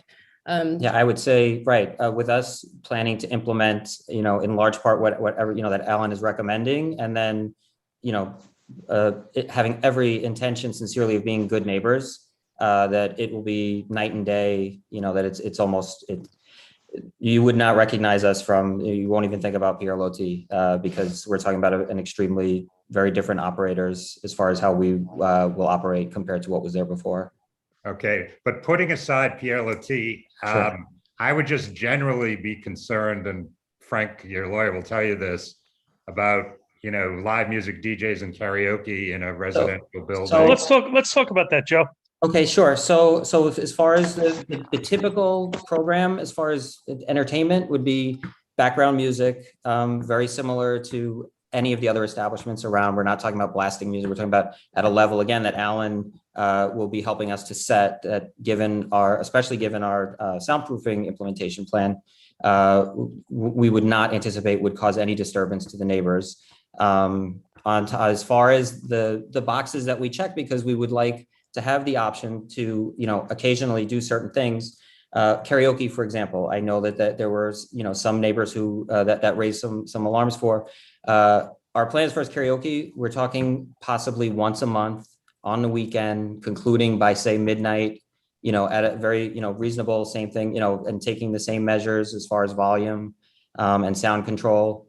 As far as DJ, same thing. It would be an occasional thing, only on the weekends. We're not talking about ever playing dance or club music. We're talking about popular, eclectic music, classic rock, oldies, that sort of that genre and that style. We really feel strongly that we regret that for whatever reason, there's been some misconceptions of what kind of place we have in mind. But given the opportunity, we absolutely will demonstrate to you guys that we can, we will be in every way, very positive operators and good neighbors. And what do you have planned for live music? And as far as live music, we're talking acoustic. Perhaps the only amplified music necessary would, if we were permitted to, would be a keyboard. Same thing. If ever on a weeknight, it would be by 9 p.m. But more so, we're thinking like weekend, even on the weekdays, talking about like after work type music, but more so on the weekend, same thing at a reasonable hour, at a reasonable volume. And again, generally acoustic, talking about like one person playing guitar, that kind of thing. Okay. Now, how about the hours? So again, how about the hours? Yeah. How about, so, if you've read our sort of, recommendations on side street use, this is, well beyond, anything I think we've contemplated. Frank, I apologize. I never knew you have these things posted? Yeah, side streets? It's in the concentration document. Remember we did about 5 years ago? It's posted on your website? Yeah. So I know you have the outdoor policy. Yeah, no, I think it's in the same place, Nellie, right? Yes, it's all in the same place. It's everything is in one packet that I sent to you. Yeah. Along with the invite.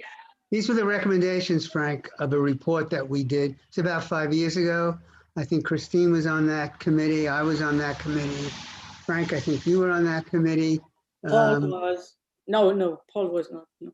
And we came up with the recommendations because what we defined as concentration and other suggested locational decisions that we wanted to adhere to. Right.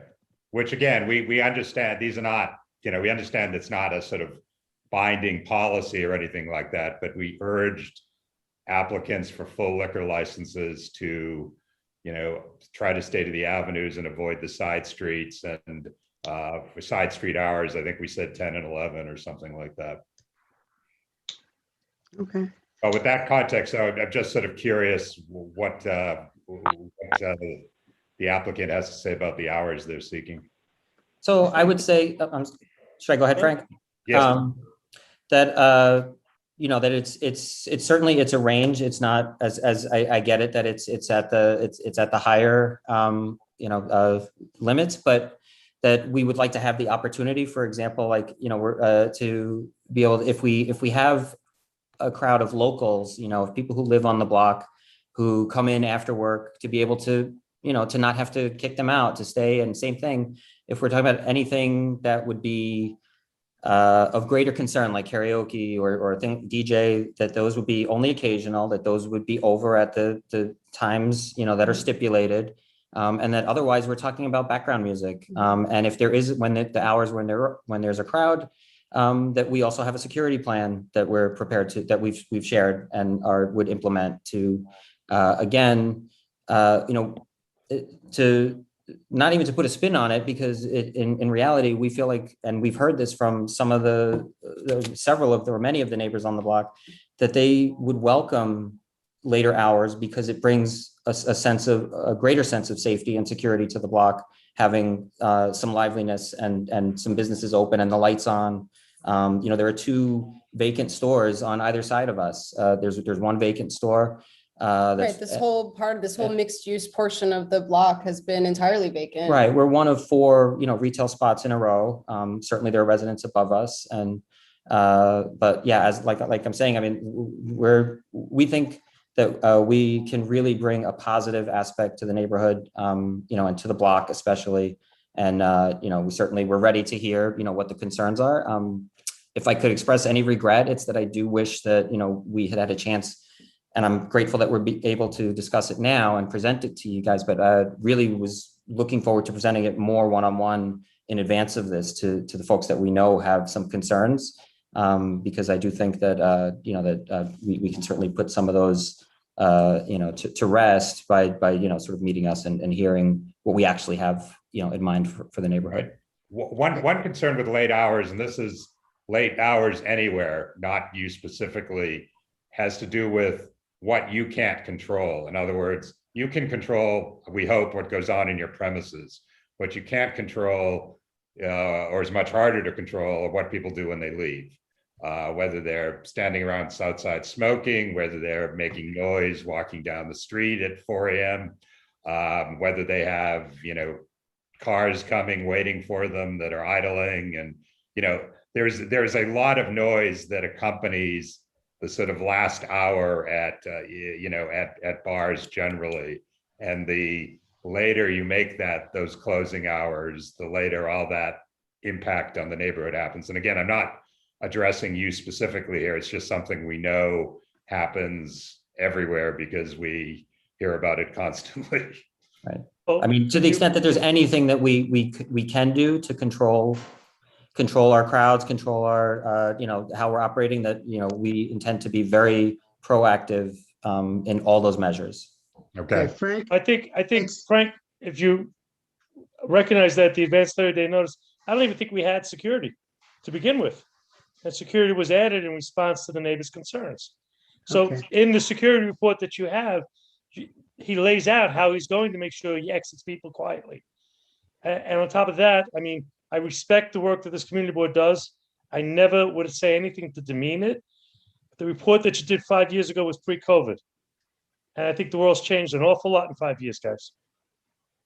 Just saying. Thank you for that. Thank you for that, Frank. I'm aware of the time right now, and I see we have at least 4 committee members who want to speak. And I see we have the highest number of participants since the meeting began. I assume we have many people from the community who want to say something for and or against. So I'd like to continue. Cool, Frank? Yes, sir. And Frank? Oh yeah, I'm done. Okay, so let's start with, I think, Carrie, then Christine, Twee, and Rob. Thank you. Just echoing what Frank asked, would you be willing to bring your hours down based on the concerns of the community? I just have to say that I read your application first, and I am also a Chelsea resident who lives on a side street, and I was a bit shocked by the idea of 2 and 3 a.m. Closing times, as well as live music, DJ, amplified music, thinking about I have kids who go to school, etc. So that's a question to you guys, as well as really define the music, because I understand the idea of wanting to, have options, but this is a residential side street with neighbors right above you. So if you would consider limiting that to background music, for example, if you are eating, a tavern instead of live DJ, etc. And then, so those are my 2 questions to you guys. And then my other question is, I'm not sure I understand what a letter of no objection means. And I just want to clarify, are we waiting for a letter of no objection to vote on this, or we have a letter of no objection? To answer the letter of no objection first, there have been 2 separate letters of no objection that have been issued for this premises before as an eating and drinking establishment. We requested one. We had to get a new one because we didn't have a copy of the old one. So we requested that back in April. We just followed up on it the other day. They said that what used to take 6 weeks is now taking 3 weeks, is now taking more than 2 months. So they have our stuff. They said it should be no problem. It's just we don't have it yet. So that's why it's pending. So we're just waiting to receive that. But based on the history, they didn't anticipate any issue. We expect to have it very soon, within the next. Carrie, to answer your question. Carrie, to answer your question. Okay, fine. We do not traditionally require this to be in place at the time we vote. The SLA will not give them a liquor license without a certificate of occupancy or a letter of no objection. And often this time lag happens, but we rely on the SLA to, because that is a hard and fast requirement of theirs. And Carrie, if I can You wanna answer your explain question too. what the letter of no objection is? Because I think that was part of the question. Right, well, me, right, Bert? Yeah, you Okay. Frank. What I was Can see me pointing at you? what I was gonna explain was, letters of no objection, are for buildings that predate the issuance of certificates of occupancy in 1933. So if it's a building older than that, a letter of no objection basically says, from the building department, we have no objection to an eating and drinking establishment at this location. Is that fair, Bert? That's fair. Thank you, Frank. And then Carrie, if I could just respond to the other part of your question. No, let's wait. I mean, we're going to have so many comments. Let's just keep a list of the issues people raise, and we will try to do this orderly. But if we start answering, specific questions one at a time, we will be here all night. Thank you. So, no intention. think about Carrie's points about the hours and the music while we go along. Okay, Christine, Twee, and then Rob. So yes, I won't repeat what Carrie said, but I'm exactly where she is. I want to give you a little background because when I was the chair of the community board, we had to deal with Pierre Loti, and we had meetings after meetings after meetings of listening to complaints from the community. And the complaints were not about the sound above or inside. The complaints were entirely about the operation flowing out on the street and, being impossible to manage. So the door was open, people were coming out, the music was being heard from across the street, and, and people were congregating on the sidewalk, etc. So the whole issue of outside was really the essence of the problem. And indeed, because of that, the hours of operation was an issue because it was carrying out during the night. And so I just want to give you the background of what were the concerns at the time. And I think Carrie said what I would have to say right now. I'll wait for my opportunity. Yes. Thank you. Thank you. Twee? Yeah, it sounds like this couple really is trying to do the best they can and take into all the feedback of everybody.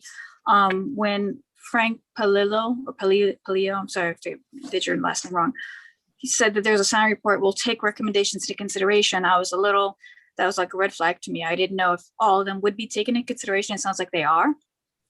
Yes. So, that's really good. It goes to my question of page 56, 57 of 63, when you say doing a gut reservation, because there are window panels there on one side and it looks to be a bay window on the other side. How will that change at all? Can we address that? Yeah, that's my question. Yeah. Yep. So yes, I mean, we're taking everything, I believe, as I believe most of you are familiar with, and now we are as well, Alan is extremely thorough. And so, yes, we will be implementing everything with, reasonably possible and that he suggests to really make a big difference, which, I mean, honestly, if we do anything, it's going to make a big difference from what Pierre Loti, how they operated, because there were no signs of any sound mitigation before. And we're planning to do extensive soundproofing. So as far as the doors and windows, we are actually already planning to install a new door as main door. If necessary, as we proceed, we would do the same as far as reinforcing the windows and of course controlling the open doors, closed doors goes without saying. I think, Joe, you could just make it easy by saying you're going to follow every recommendation that Al said. Yeah, there you go. Yes, we are. Yes. So, and then some is what actually that there are things that, whatever we can do. I think you misspoke when you said reasonably possible. I don't think you meant that. I mean, I think what Al put in black and white is what you're going to do. Absolutely. Yeah. Yes. Yeah, we've already contracted with our contractor for his full report. We're all in. Yes. Rob? Okay, pretty much everyone took my question, so I'm echoing what everyone else said. But I just want to ask, you agreed to keep the door shut. Would you also agree to getting a sound test and possibly security out front to move people along if they're smoking or talking, and possibly limiting the times of the live music, the DJ, and the karaoke to earlier hours and stopping it at a particular point? Yes, we've done the sound test already. We also have a security plan already. Alan's on. Yeah, Alan is on the call as well to discuss that if anyone has any more detailed questions on that. And yeah, we would consider adjusting the hours Right, as well. right. For the music. We're not so rigid that we can't. We want to work with you and the neighbors. 10 o'clock during the week. Yeah. Thank you. Next. Did I hear something from Frank? Joe, Kara? Yeah. I mean, yes, Frank said, I believe he said 10 o'clock during the week for those. We would limit the live music, the karaoke, and what was the third thing? DJ. The DJ to 10 o'clock during the week and 11 o'clock on the weekends. I thought they said earlier that stuff was only going to be on an occasional weekend. And yes, it absolutely Yes. would. It would still be what, and I'm happy on the nights it occurs. Yes, I'm happy to lay that out too. We'll even go so far as to put Okay, a number. I don't want to have too much discussion until we get all the positions on the table. Okay, is there anybody else from the committee has a comment, question? Okay, Nellie, here we go. Okay, we have 8 people with their hands raised. Okay, and just before we start, as Bert said, we'd like you to limit your comments to 2 minutes or less. And equally important, if someone has made the points already in the discussion, someone from the community, you do not need to repeat them. You can just say, I'm here in support or opposition. And, I agree with the points that were previously made. So you don't need to, repeat the same concerns if they've already been aired. And Okay. everyone on this call will appreciate that. Okay, thank you, Frank. Nellie, The first person I have is Matthew. Matthew?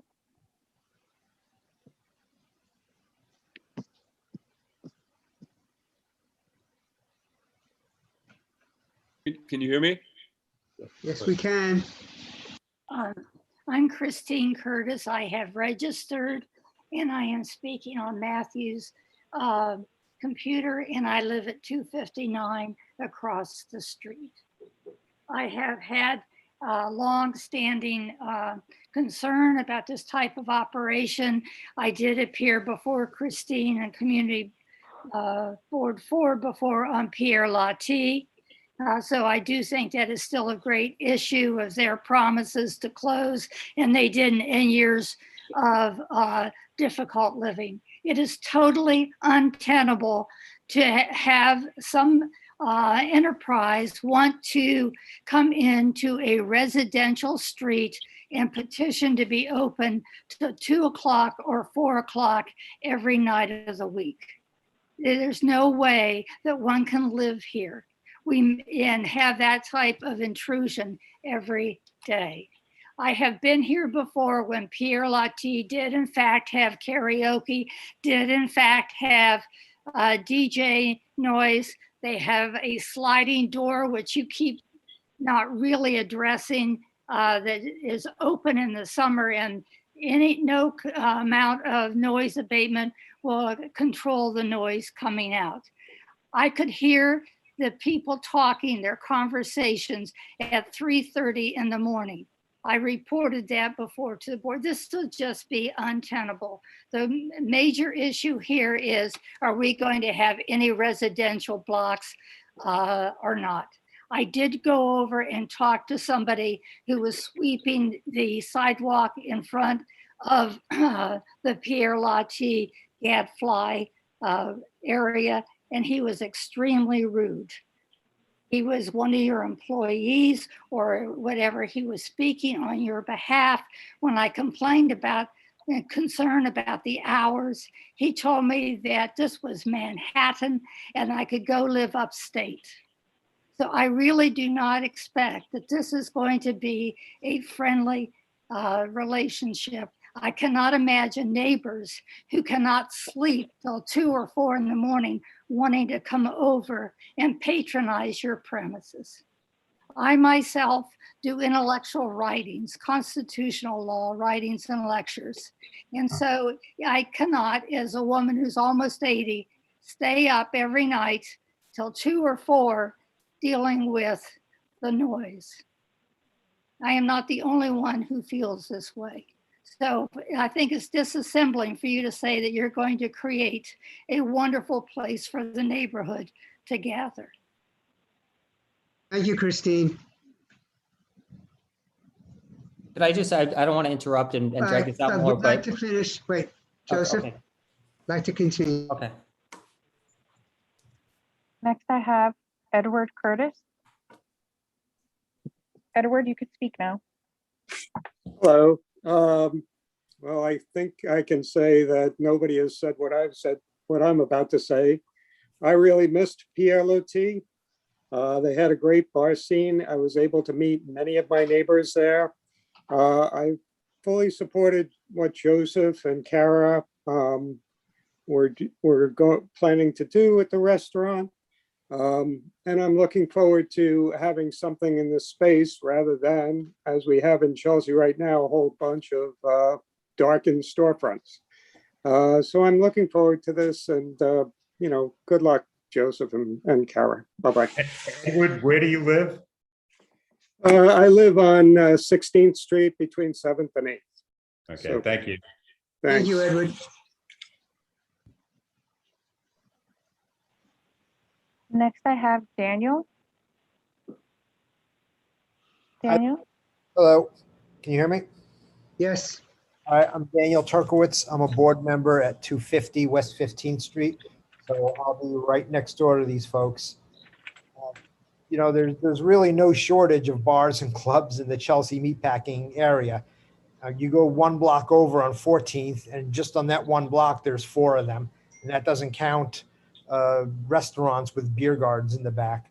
There's only so many of these places you can pack into one neighborhood before it just becomes too much. I mean, you open up a bar or a club, no matter what you do, there's going to be noise, there's going to be traffic, there's going to be garbage, there's going to be drunken behavior, especially if you're open till 2 or 4 in the morning. And this is a very tightly packed residential street. And, there's so much you could do. There was talk about people, gathering outside, making noise, and they'll have some security to move them out. If there's a bunch of people who want to go out and smoke and they don't want to smoke right next to their street level eating area, I know exactly where they're going, and it's going to be right in front of my building at 250. There's just no way to avoid it, no matter what their intentions are. They say the right things, but I'm sure every single person who opens a bar or a club says the exact same things. And we all know that it frequently goes bad, as we found out with Pierre Loti. I can't urge you strongly enough to vote this down. Thank you, Daniel. Next, I have Casey.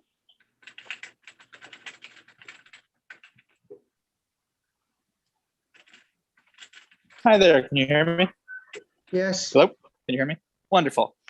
Great, so my name is Casey. I'm a neighbor. I live just a couple blocks north up 8th Avenue. I just want to speak in support of this. I think that, I've had a chance to stop by just because Joe was in the space. I've had a chance to stop by and ask him some questions. He was very accommodating, very friendly.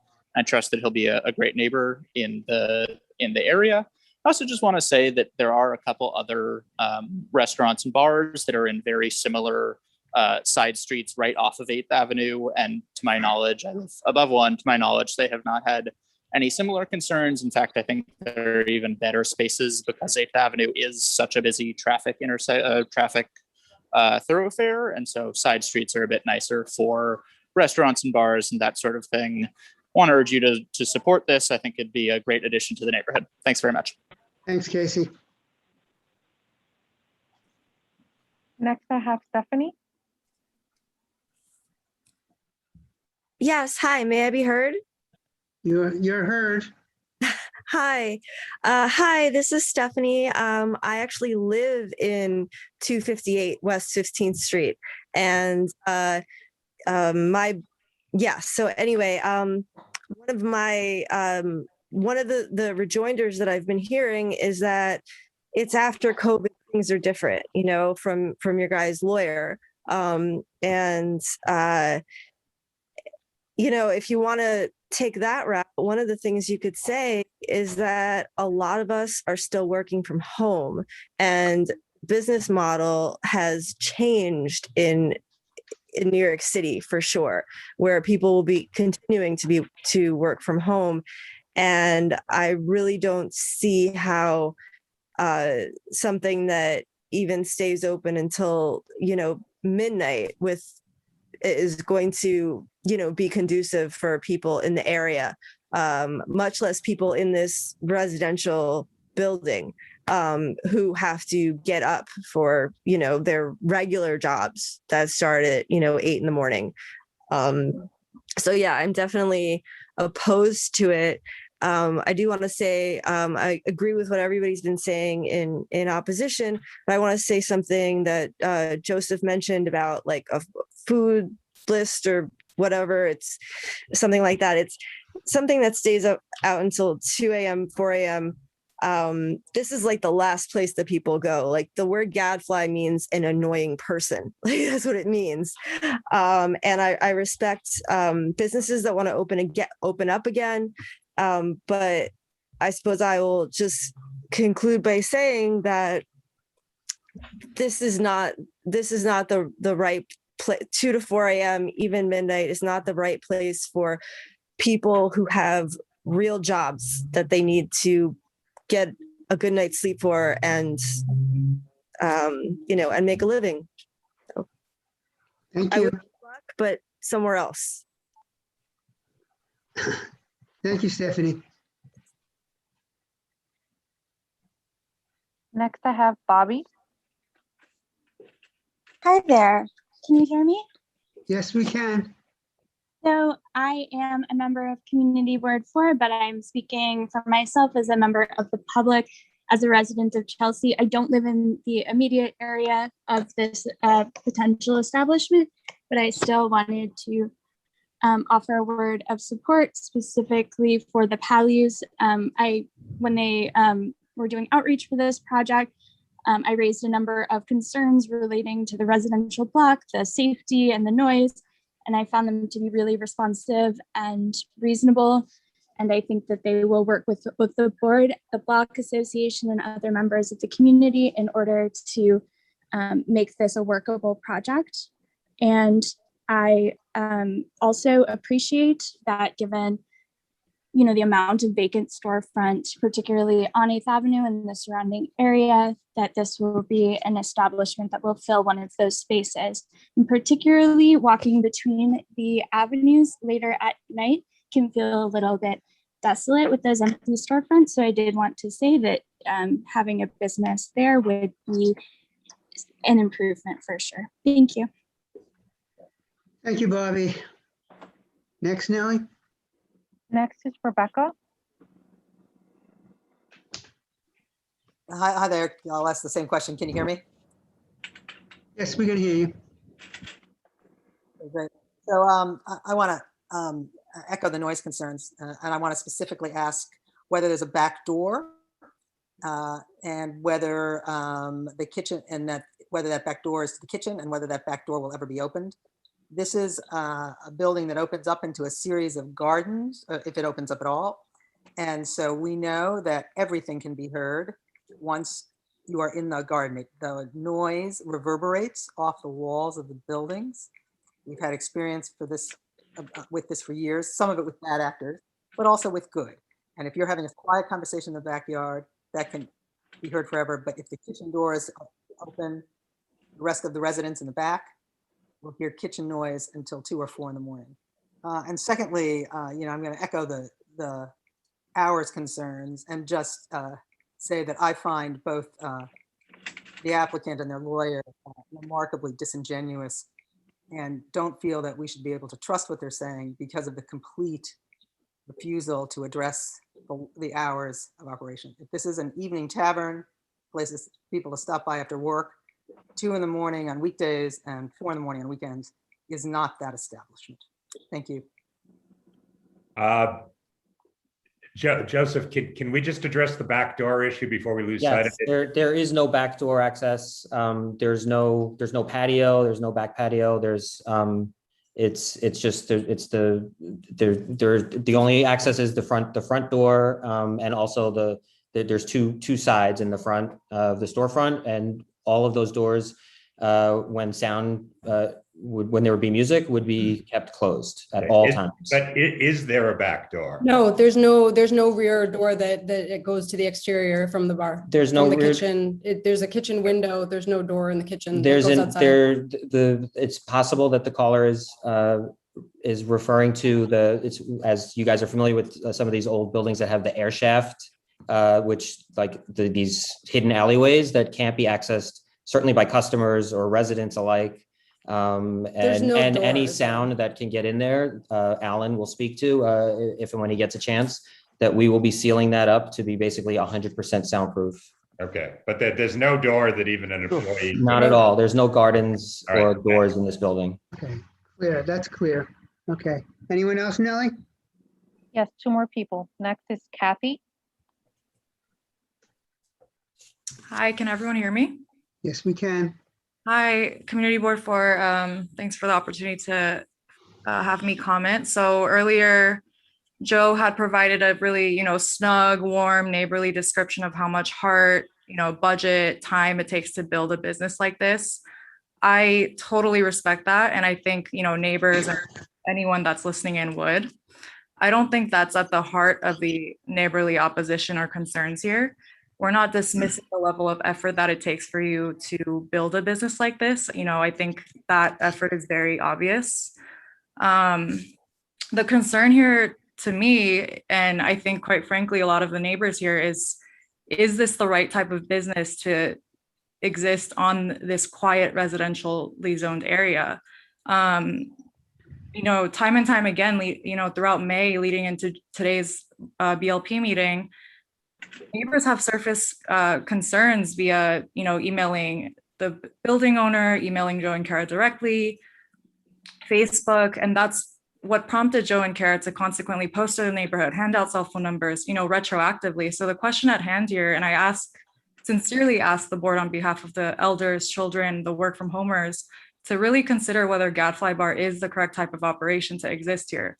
Vacancy following COVID does not necessarily correlate to filling it with a business that is already causing neighborly disruption. And Joe and Kara have made many promises over the course of this call, which contradicts some information that was in the application, such as DJing on Thursday nights. I wonder if that is a piece of information that will be immediately fixed upon this meeting. Joe responded very promptly that DJing, karaoke, these things would take place once a month. Joe, I also understand that you are a stand-up comedian, which is publicly available information that you did not disclose in your bio. I was wondering if there's any plans to host stand-up shows, indoors or outdoors. I didn't think I was ever paid enough to actually take on that title, but if there's something in the application that says something other than what I said in tonight, then what I said tonight certainly supersedes that.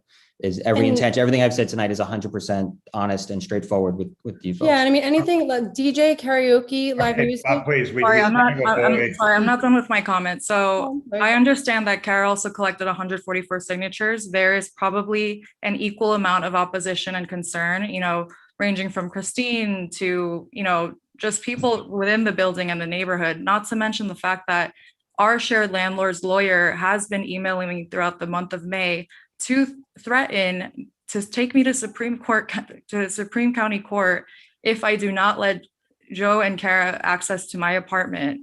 And that is the most bizarre request I've ever heard as a resident. Not to mention, coupled with the fact that, May 5th to 7th in particular, I was working from home, and for 8 hours of the workday, my body was rattling from the construction noise coming downstairs. When I went to ask one of your contractors about the noise, he yelled at me. I asked him where are the permits, on the windows, the proper permits that you need to be operating at this level of noise. He yelled at me. I just wanted to mention that had happened. I understand that's shocking. This is completely separate from the level of effort and heart that you guys are putting into this business. But I totally agree with the people that are concerned on this block, in the building, et cetera, that this, I don't think is the right type of business to exist on this block. Thank you, Kathy. Can I just Ken- really quick address the Sorry, issue Kenny. that she's referring to with the bill? We don't have anything. I just would like to continue. Oh, no with problem. I'm sorry. Go ahead. what we have. Nellie? I have the last person as Jared. Don't even address. Hi there, thank you. Just wanted to check if you can hear me. Yes. Great, thank you. So I'm going to echo Daniel and Stephanie and Rebecca and the last speaker's comments in objection of the application. Personally, I've lived in Chelsea for over 20 years. I also Where do own you and live, operate- Jared? I currently live at 250 West 15th Street, which is adjacent to the property. I've also lived on the side streets of 18th Street and 20th Street, so I'm very familiar with both the side street nature as well as small business that operate. Okay. Personally, I operate a small business myself. I have for 11 years up on 26th Street, also on a side street. So while I commend the Pally's outreach and I hear what you were trying to do, as new business owners, this location seems very clearly to be the wrong space and the wrong business type. The best of heart going into it, I understand that. And the notion, however, that you could do things like install security to protect the residents, the idea that patrons at 3 a.m. after drinking and eating and doing karaoke, that you can control their behavior on the sidewalk is a little bit naive, to be frank. And the thought of having a security guard or bouncer outside on this side street would dramatically change the nature of our block. So again, I commend you for your efforts, but I have to say that as a business owner myself in Chelsea for a long time, there's only so much that you can control. And I echo the prior speakers in objection. Thank you. Thank you, Jared. Is that it, Nellie? Yes, that's it. Yeah, let me just summarize a couple letters. First of all, there was in the Q&A, although I'm not sure, it seems to have disappeared, a woman from the block expressing support. I just want to summarize like the block association letters. So the Council of Chelsea Block Association, sent a very strong opposition letter. The residents of the 200 block of West 15th Street are up in arms. Their block association has been verbalizing the residents' anger with regard to the application. One of the reasons for the anger is that for years, PLOT occupied the location, and for years, residents were bothered by the noise that emanated from the patrons standing outside, and those are inside besides the open entrance. I can myself testify that excessive noise came from there because I live nearby. It should be noted that the noise not only bothered the residents on the south side where the restaurant was located, but also residents across the street on the north side. Board of Health closed Pierre Loti. Now to the future, the block's residents will now be facing not only a bar, but a lounge. The Pierre Loti history is mentioned because the impacted residents are thinking that it was bad with the bar restaurant. One could imagine that it would be much worse with the bar lounge. Then they note that the applicant has said they shouldn't be judged by the previous establishment and they want to be good neighbors. The problem with the above response is that we know that those words are the same that most applicants say when they come before the BLP committee, and those are the same words that the rotten apple applicants say. It should also be noted that twice by different residents, when asked for more information, the response by the applicants was that they needed to talk to their attorney. To me and others, this kind of response raises a red flag. Before finishing this long email, I want to point out a big concern. The concern is that many times our committee will approve an application with stipulations. How many times have stipulations been added only to see those stipulations ignored, resulting in all sorts of issues and problems? Therefore, they do not want one of those approved with stipulations recommendations. They are opposed to any kind of stipulations here. And then the West 15th Block Association, I think a lot of these points were made. It's zoned residential. It's a 19th century walk-up building with 20 apartments that they don't think can be adequately soundproofed. The prior tenant converted 2 small commercial spaces into 1 large bar by demolishing the wall between them. Previously, it had been a hair salon and a French cafe. They garnered hundreds of noise complaints, came before the community board.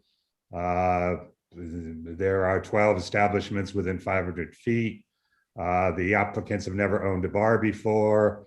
The residents include first responders, frontline workers, senior citizens, families, and children, and people who need their sleep. And considering the number of empty storefronts and leases available in commercial zoned areas, why isn't the Gadfly Lounge choosing something that's appropriately zoned? And as I said, I gave you the numbers on the other letters, but most of those points have been made by the live speakers. Okay, I see that we have some committee members who want to have some questions. It's not our usual format, but I will, in this instance, go ahead with that. Kurt, I'm sorry, I don't want to interrupt, but there were like two very critical points that came up. Yeah. Sure, we'll get the chance. We'll get the chance. Thank you. You'll get a Okay. chance. I'm not No cutting you problem. guys off. Absolutely, thank you. Okay, but I want to hear, maybe they have to add another question you got to answer. Okay. Now, Inga, you haven't spoken before, so go ahead. You're muted, Yes, Inga. I know, I talked to myself. Sorry about that. I did not speak yet. I wanted to hear everyone from the publics. I've read a lot. I've seen a lot of emails from concerned residents. I myself don't feel that the hours are appropriate for this neighborhood. I believe that all the other businesses at street level that are in that area are places that close, barber shops, insurance companies, things that close during normal working hours. I think on a residential street like this, you can't be open till 4 in the morning. Certainly not past midnight or 11 o'clock on Sunday, Monday, Tuesday, Wednesday. And then I just don't think 4 o'clock is appropriate at any time. If you're living on a street like that, there's no way to keep the outside noise. As Christine said earlier, people are going to leave, people are going to congregate. It's a nice, charming little street. They're going to hang out there longer than they even would on an avenue. So I, in good conscience, cannot vote on this with these hours. I think that it's a small residential block, and I just can't. Okay. Twee and Rob, you've spoken before, so if you have something new to add, go ahead. If not, So it's to respond to the confusion of how the person, I think her name was Kathy, was misleading how DJs are on Thursdays. It's a common mistake to make. The fact that DJ is lined up with Thursday and live music is lined up with Wednesday, they're not lined up like that column wise. Those are just selections that you choose. That's the only thing I wanted to clarify for anyone reading this, which is on page 2 of 63. okay, thank you. Rob?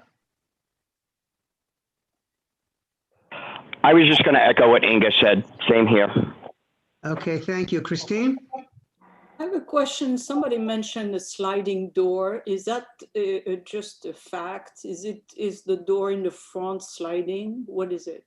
It's like an accordion style door that would stay closed. I think the previous tenant might have had it open quite often. I think they also had a sidewalk cafe, but we would not be doing either of those things.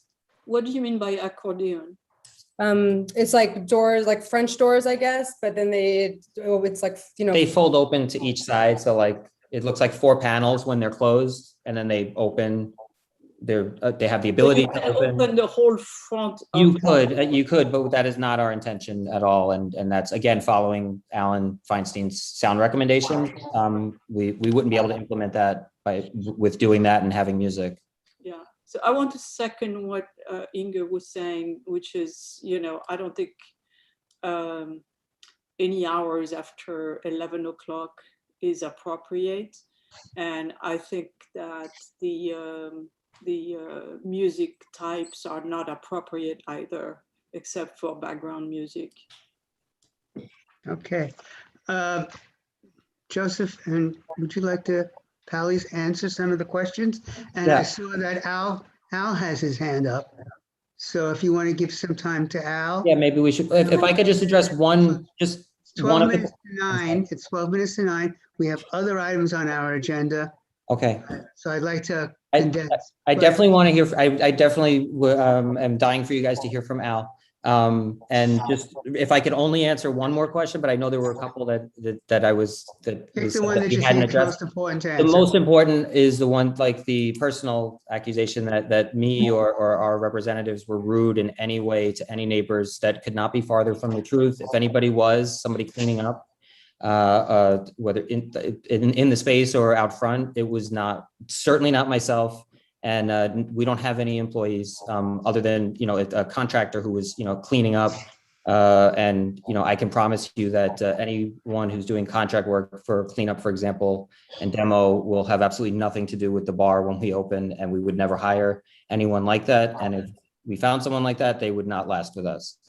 We fully intend to be good neighbors and have made every effort to do that. And then I'm happy to answer any more questions, but would love to yield to Al. All right. I You don't want to take a couple of minutes? All right. I don't think that the applicants are opposed to any stipulations. I heard them say that they would agree to everything in the report. There are other things in the report based on what I heard today that should be, to coin a phrase, amplified. First of all, I heard someone say that they don't believe the place can be soundproofed. Of course it can. The sound levels that Joe agreed to when I did my audition test with him are so far below the test levels that there would be absolutely no problem for people on the block, providing that the doors to the front are kept closed. And I'm reading about this previous place, and the doors were left open. When the doors are left open, what that does is it encourages people to talk louder and to hang out on the street. When people are leaving a noisy place, they tend to make more noise and tend to hang out more and be louder on the street. This is not going to be a noisy place. At the beginning of the meeting, not for number 9, but for before number 1, Frank, you were reading about a place and a guy said, I'm going to be having background music. That's what he said. I'm going to have background music, a hair louder than a coffee shop. I wrote down the exact quote. That's what they have here. Now, when you think of DJs as being a hair louder than a coffee shop, the DJs would, if they have DJs, which I didn't know about, they could have DJs, but they cannot have an outside sound system. They have to go through the severely limited sound system, which would be built into the house. Secondly, the doors would have to be kept closed because if you leave the doors open, these days, the DEP gives a ticket for noise heard on the sidewalk. They don't do that for that's open momentarily as someone enters or exits. But if the door is propped open, it's a violation of what's called section 24-244. Third, the karaoke. If they do karaoke, it's going to have to be very low level because it has to go through the same sound system. Next, if they do live music, it has to be acoustic, no drums, no amplified live music. That's what we're talking about. No drums. These are sound levels that would be commensurate the sound levels that I put in the report, which I think you see includes a dropped ceiling with acoustic treatments, windows. By the way, this is the worst soundproof place that I've ever been in, at least in recent memory, which is not so great. But they have no windows in the back that lead to these narrow air shafts. Maybe they lead to some garden. There was no garden. It's like a air shaft back there. And the windows are gone. There was something that was over one of them that looked like cardboard. That's no good. I'm recommending they concrete block up the windows. And I asked Joe to find out if the landlord would allow that. And he said he would. Not only put in concrete block, but also sheetrock in front, because that's really quiet back there. There will be no sound heard in the back. As far as the front, there will be no sound heard coming out the front from their door or their windows because they're going to be kept closed. The levels that I've recommended are going to be the same level as people in the restaurant. Now, I don't know about the hours, that's another issue, but the levels that I measured based upon any time of day or night. So you guys can hash out the hours if you want. There were, I heard Daniel was saying, everybody says the same right things. Well, that's what I mentioned before when I said at the beginning of the meeting, and said, oh, it's just going to be background music. A lot of people come before the community board and they say, yep, we're going to use background music. But rarely do people come in with a sound report. These people came up with the sound report. If they agree to the stipulations, which I encourage them to do, then they're agreeing to the stipulations of decibel levels, not just the nebulous term of background music, which is sometimes a really, really big lie. I've seen it. I work for people who complain about noise, not just for restaurants who are setting up a new place. I think that's basically it. If you have any questions, obviously, I'll be glad to talk to you about them. Yeah. Al, can you tell us about these accordion doors? Because yeah, I always think of them as relatively flimsy, and because they can open and close, they're not sealed very well. I checked them out. You're right, Frank. I checked them out. They are sealed reasonably well, but they wouldn't be good if you had loud music, let's say 90, 100 decibels inside the place, but you're not. You're going to have 1/4 of that volume. So there will be no problem. It'll be basically inaudible sound on the sidewalk. And the other thing, given that we've heard about from several people about the noise being heard across the street, even if they keep the windows closed, if you have people entering and leaving through the door like every 5 minutes, that has the potential to be really disruptive if, even just crowd noise and background music sort of pours out the door every time the front door is open. You're absolutely right. In my recommendations on page 9 of 17, item number 12E says, this is done using a zone control box, data attached. What that means is that the speakers will not be next to where any of the doors are. Now, if they have doors and windows that they open during the day, if they try to do that sort of thing, which may be something you guys negotiate, I have item G that says speakers which are within 6 feet of the storefront should be on a separate zone with that zone control box I just mentioned, which can be turned lower when the doors/windows are open. So if they decide to open the doors for a daytime thing, they can't do it at night, but if they do it for a daytime thing, they have to turn down those speakers that are within 6 feet of the doors. Well, they've agreed that they're not going to have any kind of music if they open the doors. There we go. Okay. All right. Thanks, Al. I guess to summarize a little for me, I think I'm where Christine and Inga and Rob are, and maybe even sort of more negative. This really doesn't have, it has little to do with the operators or the applicants. It really is, as people have said, a wrong place, a wrong establishment in this location. I recognize there are neighbors and community members that are supporting it, but there seems to be a sizable portion of the immediate neighbors that are very opposed to that. And, given the side street location, I would just be very reluctant to take any kind of risk with the quality of life with, this many people who have come forward with concerns, particularly given that we know the location is problematic, and not simply because it's not soundproof, but because of the impact it has on the, the sidewalk and the street. So I'm not sure I could even support it with, hours of 11 and 12, but I doubt the applicant would agree to anything like that anyway. But I certainly can't at anything approaching the proposed hours. We definitely can be flexible with the hours. I mean, we are trying to create a space that is good for this neighborhood and good for local residents and a positive net gain for everybody. So, I mean, we would like to work with you guys to find, hours as well as music. I think we can be flexible and try and find something that will, like I said, bring a positive gain to the neighborhood. And, we're not looking to upset people. We're not trying to bother our neighbors. We want to be good for you guys. I really want the opportunity. I appreciate the progress you've made in the past month, but I think you've heard from four committee members now that the kind of hours they're talking about are 11 and 12. 10 and 11. Okay. I thought that I initially heard, I don't know, Frank, unless you want to jump in, but I thought I heard that applied to weekday and then on the weekend. And I would think, I would hope that given Alan's presentation as well, that would help a great deal with that.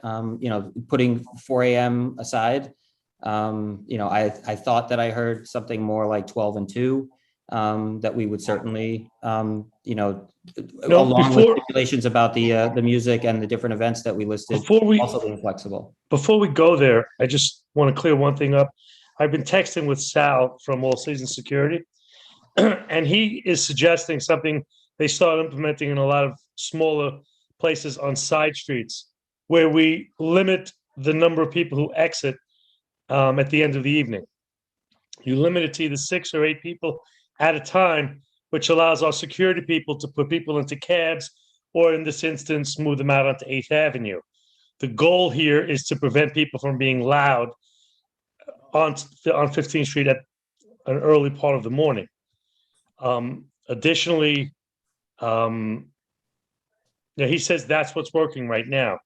So Sal is the owner of All Seasons Securities, the author of the, I think you know him. Frank, the fact that we're even having that kind of discussion on a heavily residential block like this, bothers me that, I mean. Frank, I have to be honest with you. I don't really think that you reading the negative letters that people came in, and I was sure that there were going to be positive letters that you were going to be reading next. And I was very surprised that we only decided to do the negative letters. In addition to that, we're not the prior people. We're not PLOT. We have nothing to do with these people. If there was a bad operator before, well, you know what? That tells the next guy I have to be very careful on how I operate my business. So the bottom line is, I very much appreciate what I see as the flexibility of the applicant. I very much appreciate the outreach. And I hear Al's report. I'm sure if it were implemented, what he says would be the situation. I trust Al and I trust his report as long as it's implemented. The question though that I have, besides all of that to me is fine, it's in place. And if it were on 8th Avenue, I'd be very, very pleased with that. This is the site itself, and it has nothing to me, Frank, to do with the prior owner. That's history. It's gone. Christine had to really do somersaults and work very hard with that issue, okay? But it's gone. It's history. We're here now. The site itself is the issue, not the applicant, not what the applicant is going to be doing, what the times are. It's the site. I've walked by there a number of times. I live in the neighborhood. You have what had been 4, we all know, old tenements had sometimes 4 retail operations, a dry cleaning store, a beauty parlor, a barber shop, very local oriented retail, a little bodega. That's what these shops were made for. That's why they had it probably, I don't know when it goes back, pre-zoning. Zoning is only from 1915. They probably grandmothered in, okay? But for a restaurant, tavern, whatever you want to call the establishment, it really doesn't fit. Really doesn't fit. Yeah. Just because Frank raised this point, I only summarized 2 of the 44 letters in opposition because I thought they made new points. I don't think any of the supporting letters make new points, but here are some of them. I'm a neighbor living at West 15th Street. I support giving them liquor license and opening up. I live on 15th Street. I want to voice my support for Gadfly Lounge opening this fall. I'm reaching out as a community resident, 16th Street, in support of Gadfly. I moved to the neighborhood last year, eager to experience its vibrance and support the local businesses, and I hope to do it at Gadfly. I think it's a great idea. The street needs life and people. It's so dead. I live at 227 West 15th and going to get my whole building to join and say yes. Stop trying to stranglehold business. This isn't Colonial Williamsburg. Like that. The store has been an eyesore and started to attract people lingering at all hours. Opening it up would be a great thing, amenity for the block. I think it'd be great and nice to see reopening for one of our hospitality venues.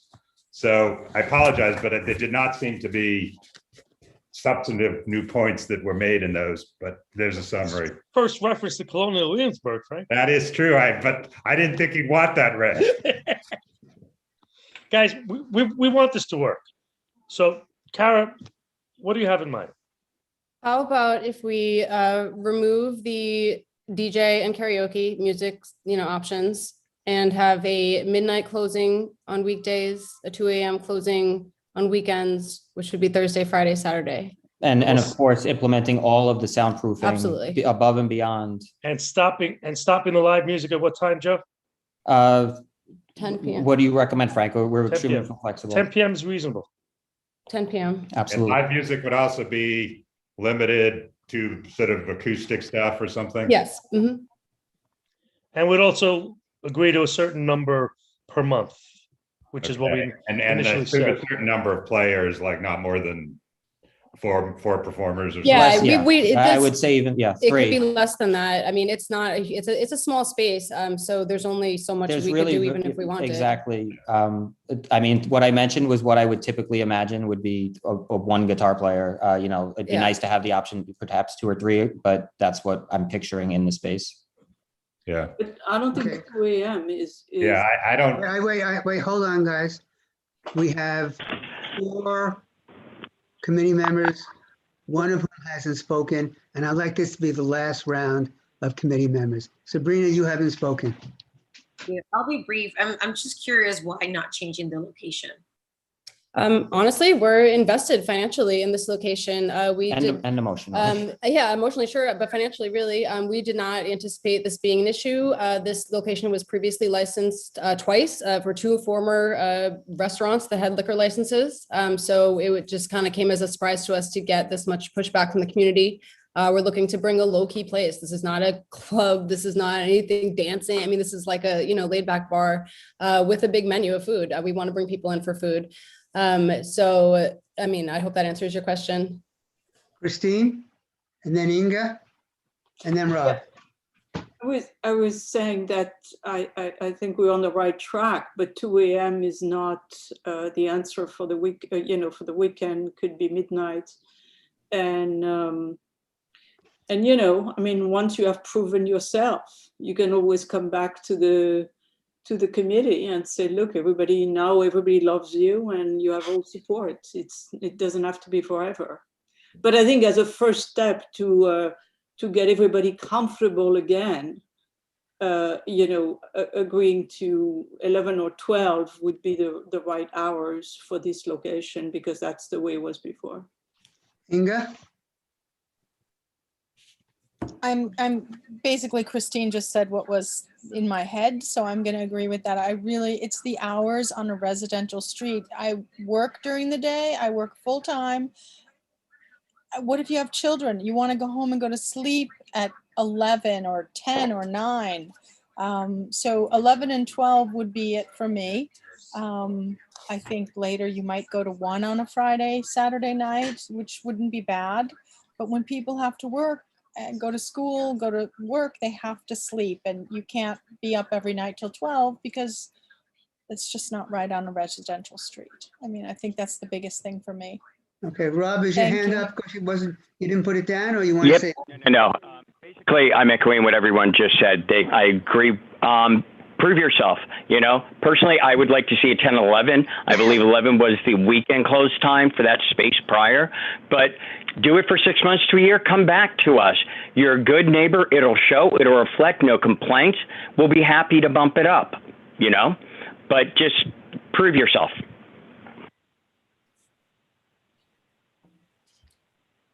Would you guys agree to doing midnight, 7 days?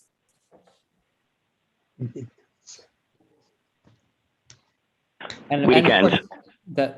I'm sorry? I mean, Thursday, Friday, Saturday, weekend, and 11 the weeknight. So Sunday through Wednesday, 11, Thursday, Friday, Saturday, midnight.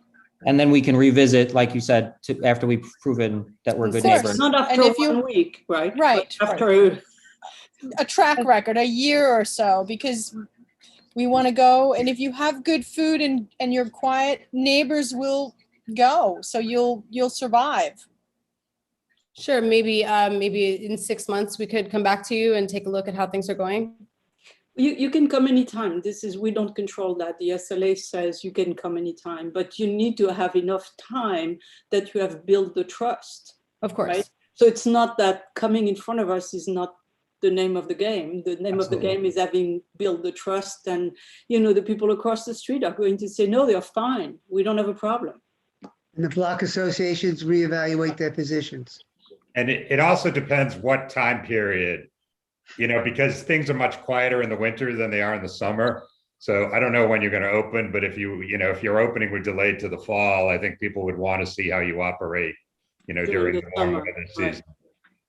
But, 6 months would be short unless you really had, swayed a lot of the community members that are currently objecting. So I think on the committee side, we have a consensus on 11 during the week, 12 Thursday, Friday, Saturday. And just to summarize the rest, implement all the recs of the sound report, no DJ or karaoke, live music ends at 11 p.m., acoustic only, no more than 3 musicians. And did you say it would be weekends only, or? For what was that? No, I'd prefer not to, because it would be nice, for example, after work, but we could certainly set an earlier time for the weekday, to have a guitar player, like say until 8 o'clock. No, I think that, I think the 10 p.m. is reasonable if it's acoustic. Sure. Agreed. Yeah, I think we did say 10 o'clock music. Okay. Across the board for music. Right, every night, whatever it is. I'll take it. So are you? Not recorded. And the doors in the front closed all the time. Yep, Yes. we said that. Mhm. So are they okay with that, Frank or Bert? Are they? Oh, Frank, lawyer Frank. Other I just lawyer think, Frank. I just want to clarify, you said all music at 10 o'clock. You don't mean that. No, not music. background music. Not the background music, Frank. Live Okay. music. That's The guitar. up to Joe and Karen. Yes. The guy at the little piano or whatever that was that Right. you made a reference to. That's fine. So I'll make a motion if. Oh, wait, are they okay? Are you okay with the 10 and 11 hours? Applicant? No, I think. It was 11 and 12. It was 11 11. and 11 and 12. 12, I'm sorry. 10 o'clock. Sneaky Frank, sneaky Frank. No, I was writing, sorry. Frank is just getting tired and hungry. And I don't know, can I just I'm sorry, Bert, I never do this, I'm sorry. Go ahead. So you only want a trio of musicians, say guitar, bass, and a Right. and drummer. You don't want a Yes. keyboardist. You don't want to ever have 4 people. Well, we said perhaps we So said you'd piano. need but we're- 4. You'd No, need no. 4. No, no, no, no, not We're at the not same gonna have time. 4 people at the Okay, same time. that's what perhaps I'm. a solo keyboard or. Perfect. Actually, So a one- trio at most, a jazz trio. Okay. One Trio clarification. of anything. I'm Trio sorry. of anything. Right. Sorry, though, it was no amplified music, correct? No keyboard, because that would I be guess that's- plugged yeah, in with that's a a good point, speaker. yes. Okay. Well, they're going to thank keep you. it at the acoustic level, whatever Yeah, I mean, Al for, says. for any of this, it would be below the decibel range. Correct. As Alan was describing. No DJ, no karaoke, so none of that. Could I just wanted one clarification. As far as because our intention is to keep the doors closed, but as far as if there's no music on, is that still the stipulation? If it was daytime, or if there's no music coming out, is that still? If you can't hear the music on the sidewalk, you can have your windows open. Okay. Wait, I'm not sure about that. I thought if these are really like accordion floor to ceiling doors, I think just crowd noise could be a problem. I mean, that's something that I would at least throw out for consideration just for daytime hours. And that could even be, sundown even, to be able to take advantage of having those doors open, we're not going to have outdoor seating. And it's fresh air for COVID. It's fresh air. Yes. We have never controlled that. Okay. Yeah. So we've Correct. never limited that, and I don't think they have such a huge space that it would be. If there is Correct. no music, the voice level is going to be lower. Right? Correct. So what would I you don't have a say? problem with that. The usual steps about the doors and windows? Yes. Yeah. Or do you want them closed earlier than 10 and 11? No. No. No, okay. Could you just clarify the music? Sorry, I know there was a lot of Okay. back and forth. So they're agreeing there'll be no DJ and no karaoke. Background music only, with all of the recommendations of the Al Firestein sound report implemented, which will include making sure the level of background music is background. Live music will end no later than 10 p.m. nightly. There'll be no more than 3 performers at any one time, and it'll be acoustic only. It's not amplified. And not amplified. Right. And all that is about only the live music. Background music can go on all the time, Obviously. except the doors and windows have to be closed if there's any kind of music, including background music inside. And amplified doesn't mean just the music, it means also TV. I mean, I don't know whether you would have a TV for sports or whatever, but TV is counted as an amplified sound. Right. Yeah. That would be similar to background music, I would assume. Yeah. Okay, yes, we understand that. But in other words, if the TV is on with the sound on, you got to close the doors and windows. Got it. And one thing we didn't ask, but I think we assumed, there'll be no music at all in your open restaurants outdoor seating, right? Understood. Okay, so no music in any outdoor area. It's illegal. Yes. I prefer to make sure people understand this. You're right. They have- After I said it, I heard it. That's the Built-in joke of the night. speakers I see everywhere, built in. After I said it, I heard it. I've seen TV screens outside. Yes, Wow. it's ridiculous. Wow. Go to 26th Street. Okay, so no, also the other step will be no music or amplified sound in any outdoor area. Okay. Right. So I'd like to make a motion. Oh, and so just to be absolutely clear about the hours. Yes. So it's closing at 11, Sunday through Wednesday, at midnight, Thursday through Saturday. Yes. And what that means is the place has to be Empty. vacated of patrons by 11 at midnight. It's not last call. Everyone's going to be gone by those hours, except your staff. All the patrons have to be gone. Okay? Okay. Understood. Christine, would you like to make a motion? Motion to approve. Second. Okay, and I see Sabrina seconded it as well. We got 2 seconds. Okay, all in favor? Aye. Opposed? Abstaining? Present not eligible. I would like to thank everyone, Yeah. everyone on the committee, everyone from the community, the applicants, and the applicant's lawyer. Thank you. And Al, thank you, Al Firestein. Good now. luck, and I hope the neighbors enjoy it. We do too. Thank you. Thank you, Good everybody. luck. Thanks, We'll guys. see you again. Thanks for your patience. Look forward to it. Okay. Good night. Yeah. Okay.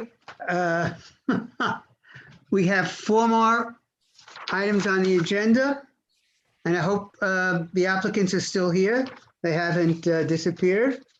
Item number 10, 216 7th Avenue, Counter and Bodega. Sophie, are you still here? Oh, yeah, she's. There she is. Okay, Sophie. Here, Sophie. Hi. Thanks for hanging out. Sure. Would you like to say something about your application? Well, I have my lawyer Frank here joining me, You but sure you still want me? Sorry. Oh, it's Frank again. I think this will be a much easier case for you to plead. But I did meet with Frank and Bert yesterday. We did a quick walkthrough of our garden area. Hi there again. But I am the owner of Counter and Bodega. We've been in operation now for approximately 3 years. We originally were located on 23rd Street off of 8th Avenue at 266 West 23rd Street. And we were fortunate to have an opportunity to move into a much larger space, still on the same block, but 1 avenue up at 216 7th Avenue. for which we are now requesting a removal for a new liquor license for this space. It'd be the same license removing. Okay. Correct. And Bert, you were on that site visit, right? We did it together, Frank. Yeah. Yeah. And I was just trying to remember who was on what. I was there too, Frank. Hey, Bert. And yes. Yes. Yeah. No, I knew Mike was. Noel was So, with us. The so three of Bert, us. Mike, and I did. This is what happens when you don't have a moving target on the screen. No, I remembered you were there. I just remembered Bert couldn't make it, but then he showed up. So We changed the time from 11 to 1. Yeah. Exactly. We did do a virtual site visit. It's not a permanent backyard. It is a backyard only through the open restaurants program. But most importantly, they have been using it and no one has heard any complaints. They say people immediately above it are, patrons of the restaurant and, like the restaurant. We took comfort in the fact that, it's been in use without opposition, and they're agreeing to, our usual hours, and may even close it earlier and no music. But again, it's open restaurant, so it's not explicitly within our control anyway.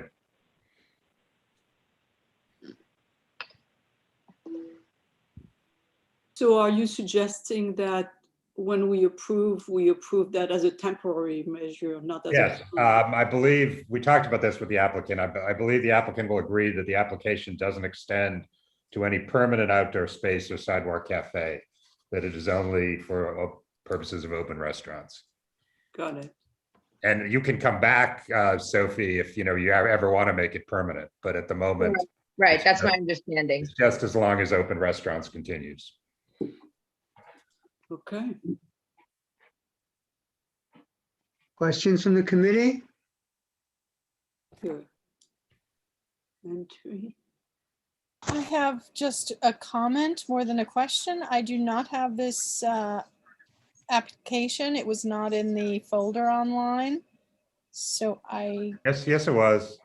It was today. It was added later. It was added late. Well, I've just logged in again to try to find it and I don't see it on the website, Oh, yeah. on the community board website.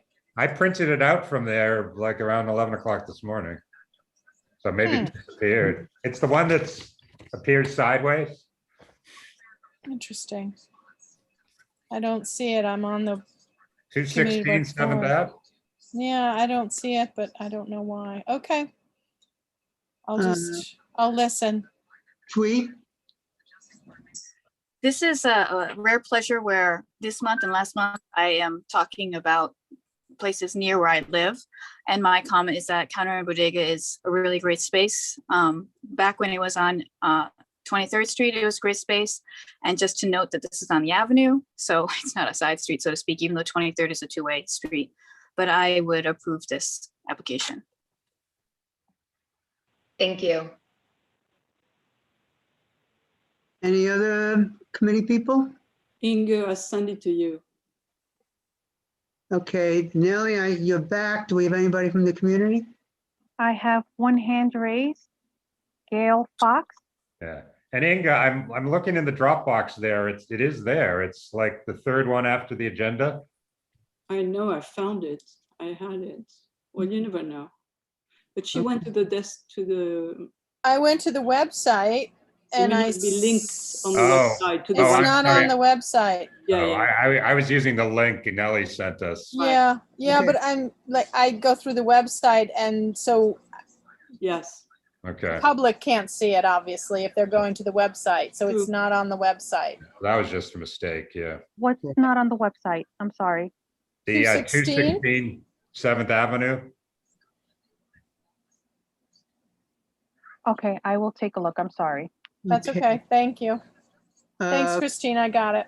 Okay. Gail Fox still around? Huh? No, she left. So there's no one from the public. Oh, okay. Exhausted. Do we have a motion? Yeah. Motion to approve. Second, Inga, Sabrina, all in favor? Aye. Opposed? Aye.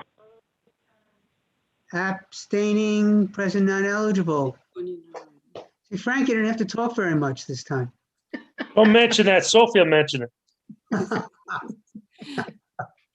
329 West. Okay, thank you. Have a good month, guys. All right, thank you so much, guys. Thank you. Thanks for your patience, Sophia. Good luck. It's my pleasure. Thank you again. Number 11, 329 West 49th Street, East Side Barking Dog Incorporated. Michael Kelly for the restaurant. Ergie Janku, the owner, is also on. This is the on-premise liquor license for East Side Barking Dog Inc., doing business as the Barking Dog. We're located at 329 West 49th Street, between 8th and 9th Avenues, behind the New World Stages Theater and Worldwide Plaza. It was formerly occupied by Mother Burger, who had an on-premise liquor license from 2009 until its recent closing. Ergie currently owns and operates the Barking Dog at 1678 3rd Avenue. He's owned it since 2018 and has an on-premise license there. He also has a 32-seat sidewalk cafe at the location. He'll be an on-site owner-operator. Our indoor hours of operation are 8 a.m. to 1 a.m., 7 days a week. We have 14 tables, 30 seats, and a 9-seat bar inside on the first floor. There's no basement. We did submit plans for the outdoor seating with 15 tables and 60 seats. We understand that there was a stipulation with the previous owner from 2008. It does say a total capacity of 36 and closing hours of 11 p.m. Sunday to Thursday, 12 a.m. on Friday and Saturday. I don't know if this was for the inside or the outside, but we would like the later hours inside so we can serve not only the community, but the theater when they get out and the actors and workers from the theater. There will be background music only. We do have 2 delivery bikes. They'll be stored in the seating area, the outside seating area when we're in operation, inside when we're not. The Barking Dog is a full service breakfast, lunch, and dinner, family and dog friendly restaurant that appeals to everyone of all ages looking for a quiet, friendly place to eat and maybe have a cocktail if appropriate. Just a couple things. So for the committee, just so you can visualize this, this is that big open plaza between the 2 parts of Worldwide Plaza. There've always been 2 restaurants there with significant outdoor presence. This is replacing one of those. Mike, did you say outside you would agree to our usual hours of 10 and 11? Yes. Okay, and then inside, there's nothing about your lease that would prohibit you staying open from till 1 a.m. as you asked? That's correct. Okay, and are your tables in the sort of same footprint as was there before? Yes, we got this plan from management. Okay, so the prior applicant had a stipulation that I guess I'd ask you to agree to that says you're going to abide by the City Planning Commission requirement in the zoning application, which limits waiter service to the western half, and the eastern half can be used by the general public at any time. I mean, that is what you're doing, but I just want to put that in so it's clear. Is that okay? Yes, it's a rather large fine if you don't. Yeah, but just so everyone knows, and you agreed that there'd be no music outside, right? Correct. Okay. That's what I got. Okay. And Sounds is the like we lease, covered. the Any lease, questions? is the lease permitting you to have a liquor license? Yes. Yeah. Okay. That'd be the only reason we'd sign it. Yeah, the prior operator did. It was full liquor. Okay. Okay. Yeah, there's been somebody there for many years. Yeah, I didn't know what kind of license they have. Yeah. Yeah. Any other additional questions? Anybody from the community? No one from the community. Okay. I'll make the motion, Bert. Any second? Second. Okay, those in favor? Aye. Opposed? Like that. Present not eligible? Abstaining. Thank you, Mike. Thank you. Have a good night. Thanks, Mike. Item number 12, 692 10th Avenue. Yes, good evening, Who do everyone. we have? Max. Yes, and my associate Phil Dorn is a participant who's raising his hand to be joined. Nellie, can you move him over? Yes, done. Okay, and is the applicant here, Max? Yes, the applicant's here. You got Rob Barbero and Here he Michael is, right McGrail, who are on, they've already been added, so they're here. So let's get started, okay, Bert? Sure. All right, great. Good evening, CB4. You all know me. I'm Max Bookman. You've met my associate, Phil Dorn, who's new to the firm. He came to last month's meeting, and he'll be joining me at these meetings. Also with me is Rob Barbero, who I already introduced you to, as well as Michael McGrail. They're the owners of Rebar, used to be called G Lounge down in Chelsea on 19th Street.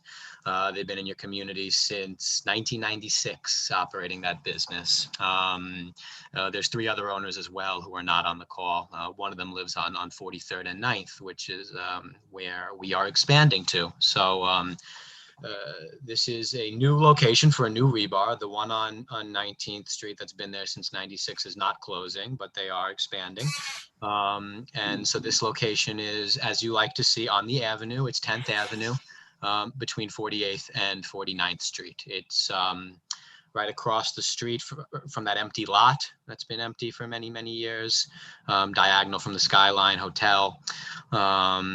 It has a extensive history of previous licensing. It goes back to at least 2004, perhaps earlier. In 2004, it was you approved them, a place called Perdition. Perdition had been there up until very recently. I have your approval letter from 2004, which is a lot lighter than your approval letters are now. But there were no restrictions on hours of operation back then. And from what I could tell from some internet research, it seems like Perdition, in fact, did operate until 4 a.m.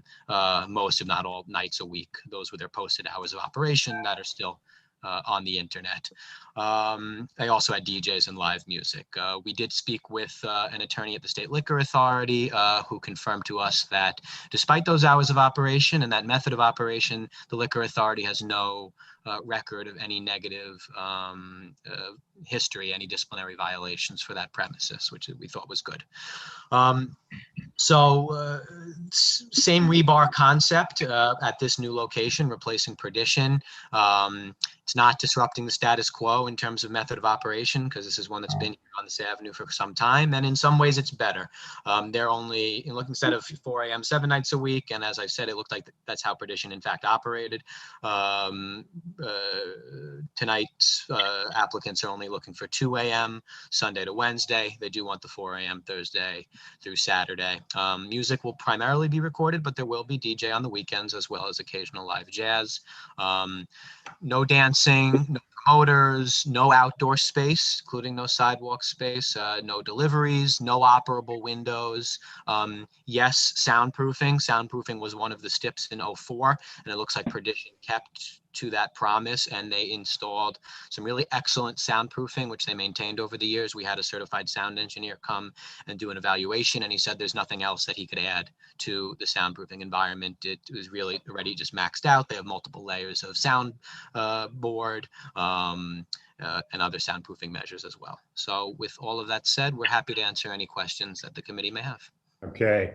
CB4 Chair Lowell Kern got an email from Pam Frederick, who some of you may know. She's a former CB4 member, current CB1 member, and member of the board of Hudson River Park Trust.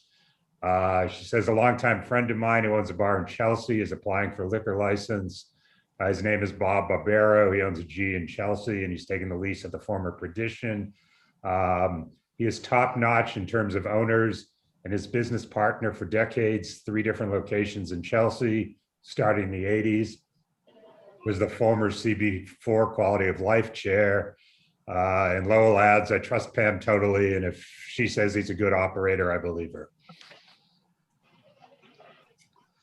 Yeah, we would hope their record in Chelsea speaks for the type of operation that they run, and they're in your community. You approved them for an additional bar license about 4 years ago at their location in Chelsea. Yeah.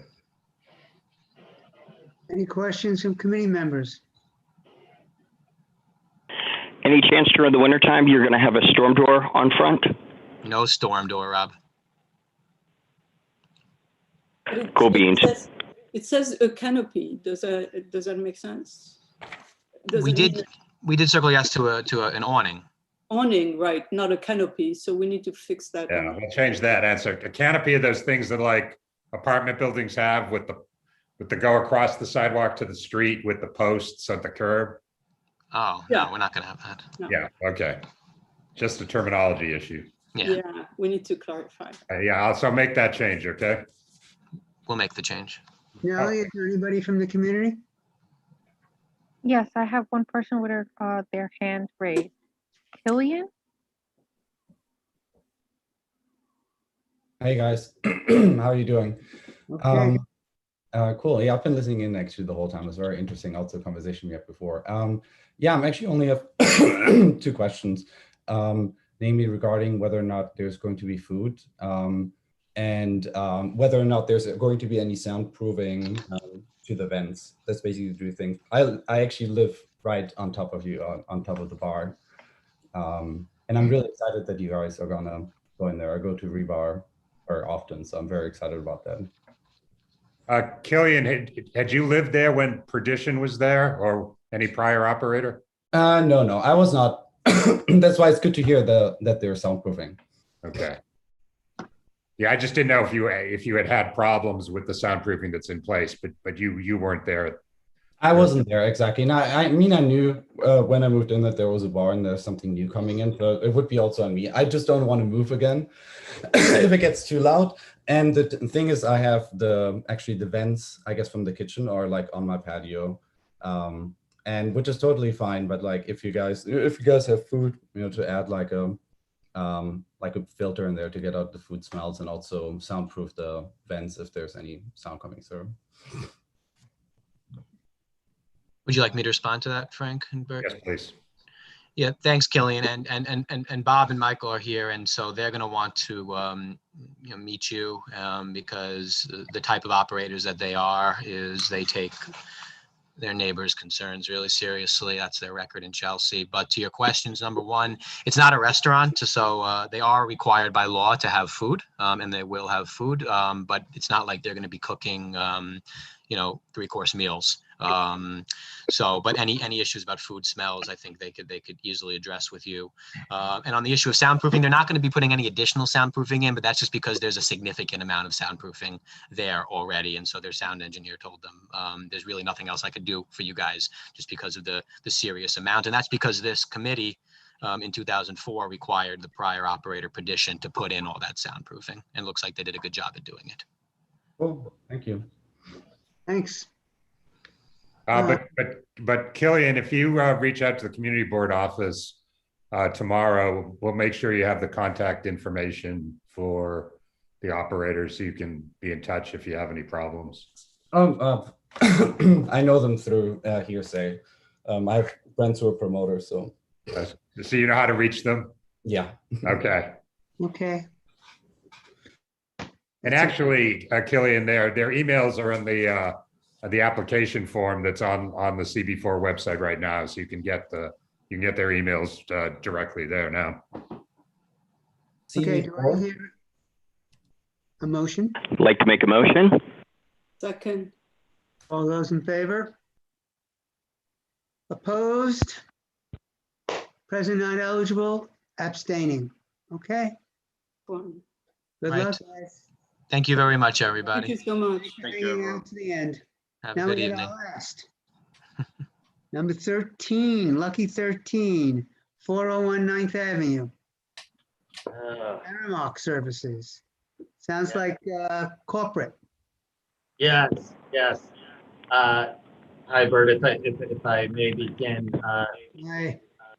How are you? Good to see you, Frank. Good to see you, members. Great to see all of you again.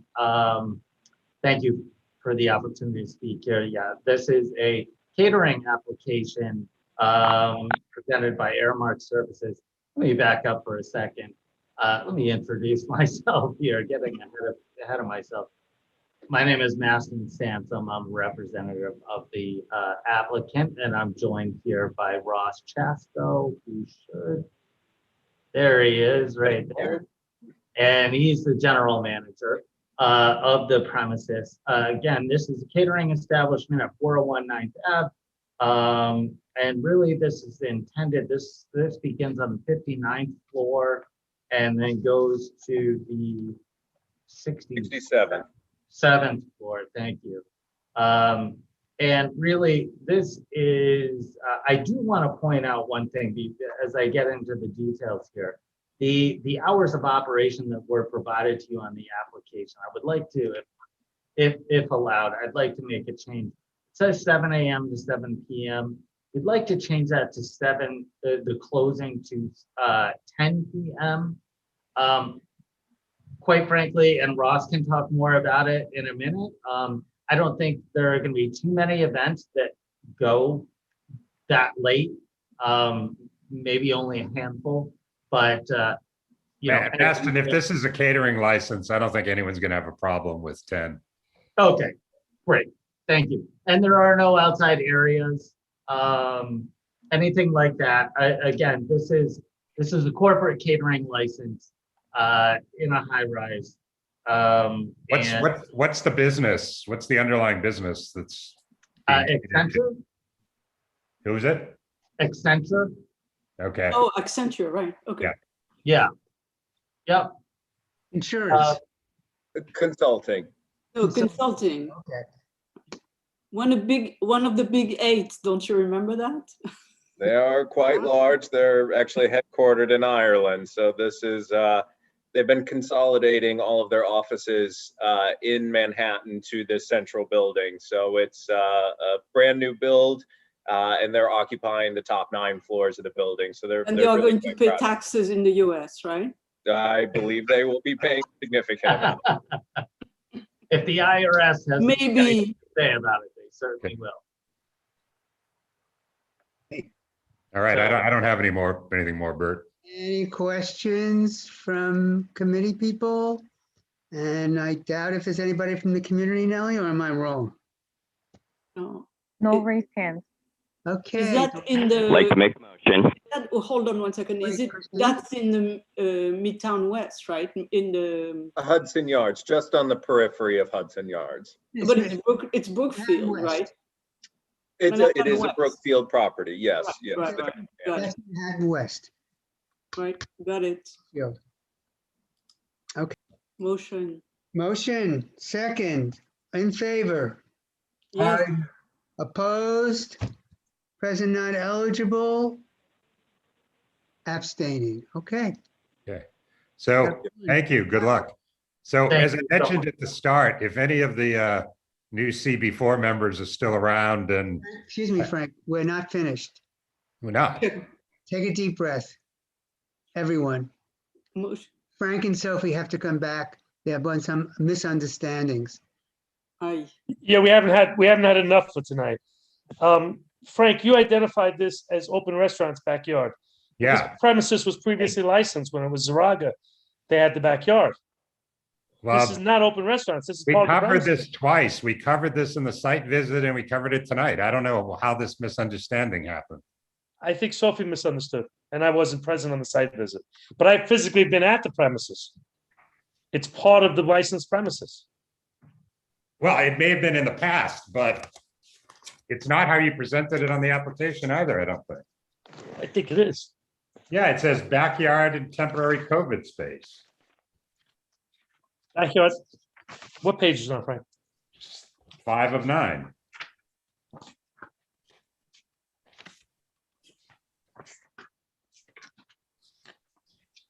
Backyard and temporary COVID space, meaning the street bed or the sidewalk. They don't have anything on the street or the sidewalk. Not currently. Oh, Oh, this is a big change. It doesn't say the backyard's temporary on the application.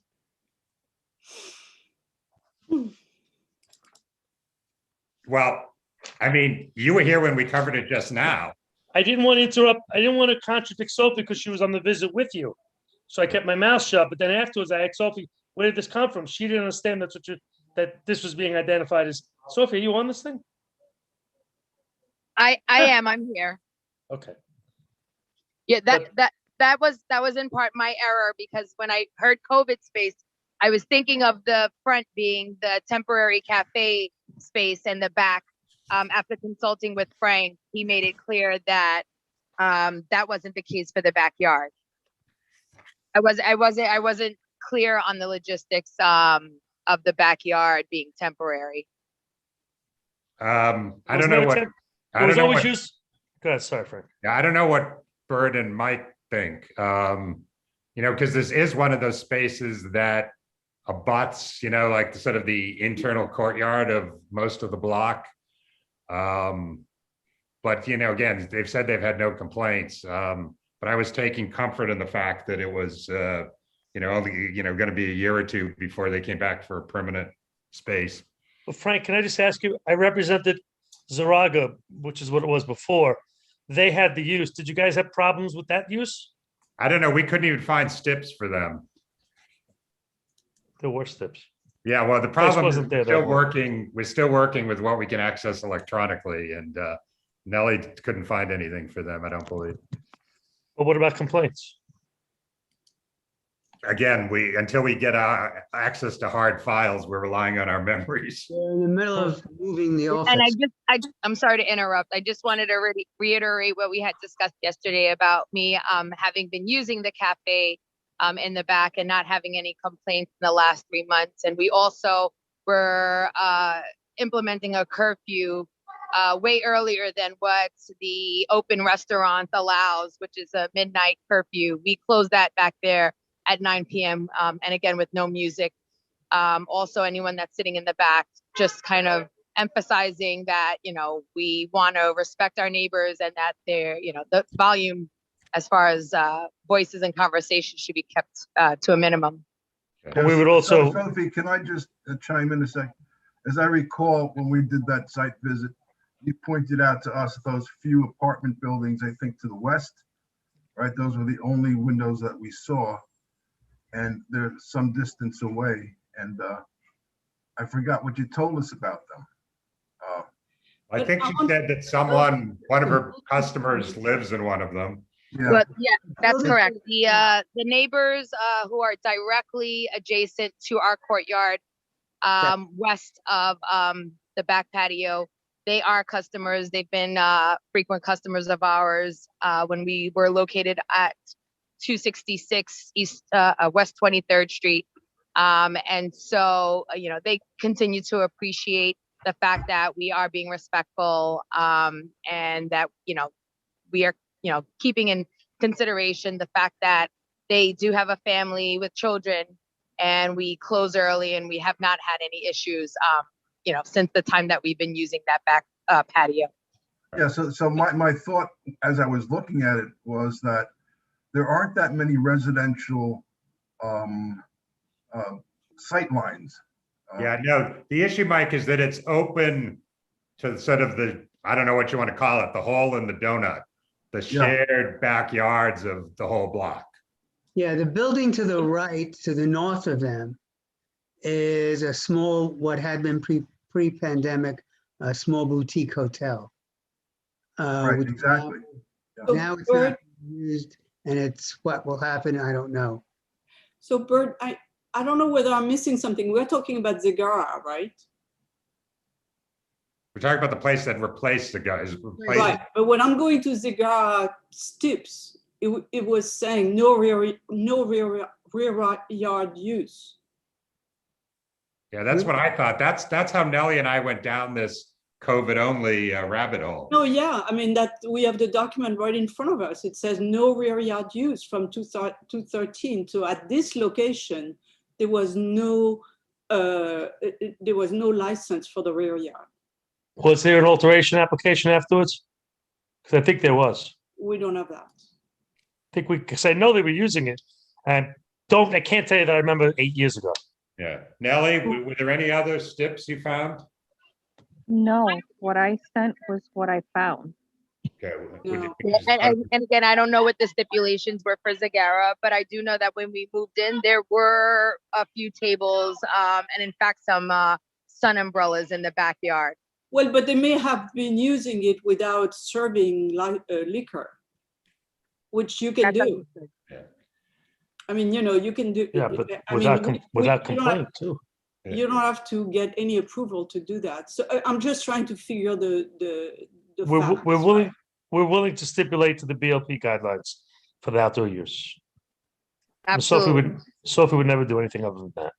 Well, Sophie said she's closing at 9 in the back. Well, yeah, but I mean, Can we stipulate that? Absolutely. But how many tables and chairs we have in the back? 20? We no, have currently 8 tables in the back. 8 tables, 16 seats. Yeah, there weren't that many tables. So it's 8. not small. I mean, I don't know. It's 9 o'clock. It's not small. Well, Look, I mean, this is small someone is who's been relative. operating around the corner. They've been operating in this location for a while.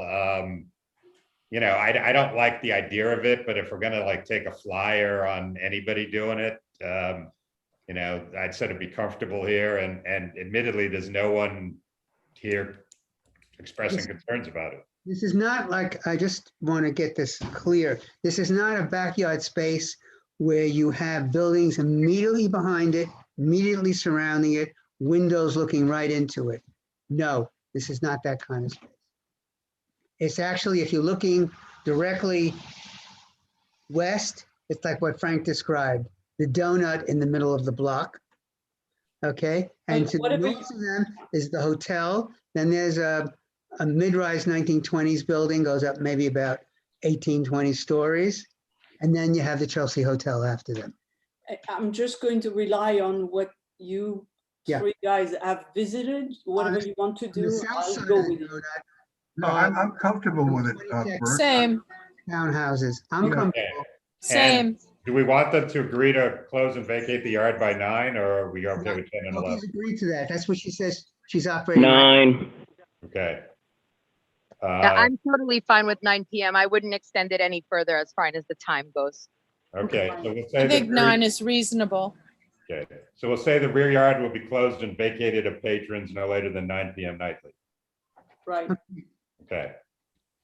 And no music, right? In the. Yeah, they've agreed to no There's music. no music in the back. Okay. No music, no clowns, no jugglers. No comedian. No bottle removals at night. Okay. Okay, do I hear a motion, or this is like an amendment to the original motion? Second. Okay. All those in favor? Aye. Opposed? Present not eligible? Abstaining? Okay, thank you. Thank you for the consideration.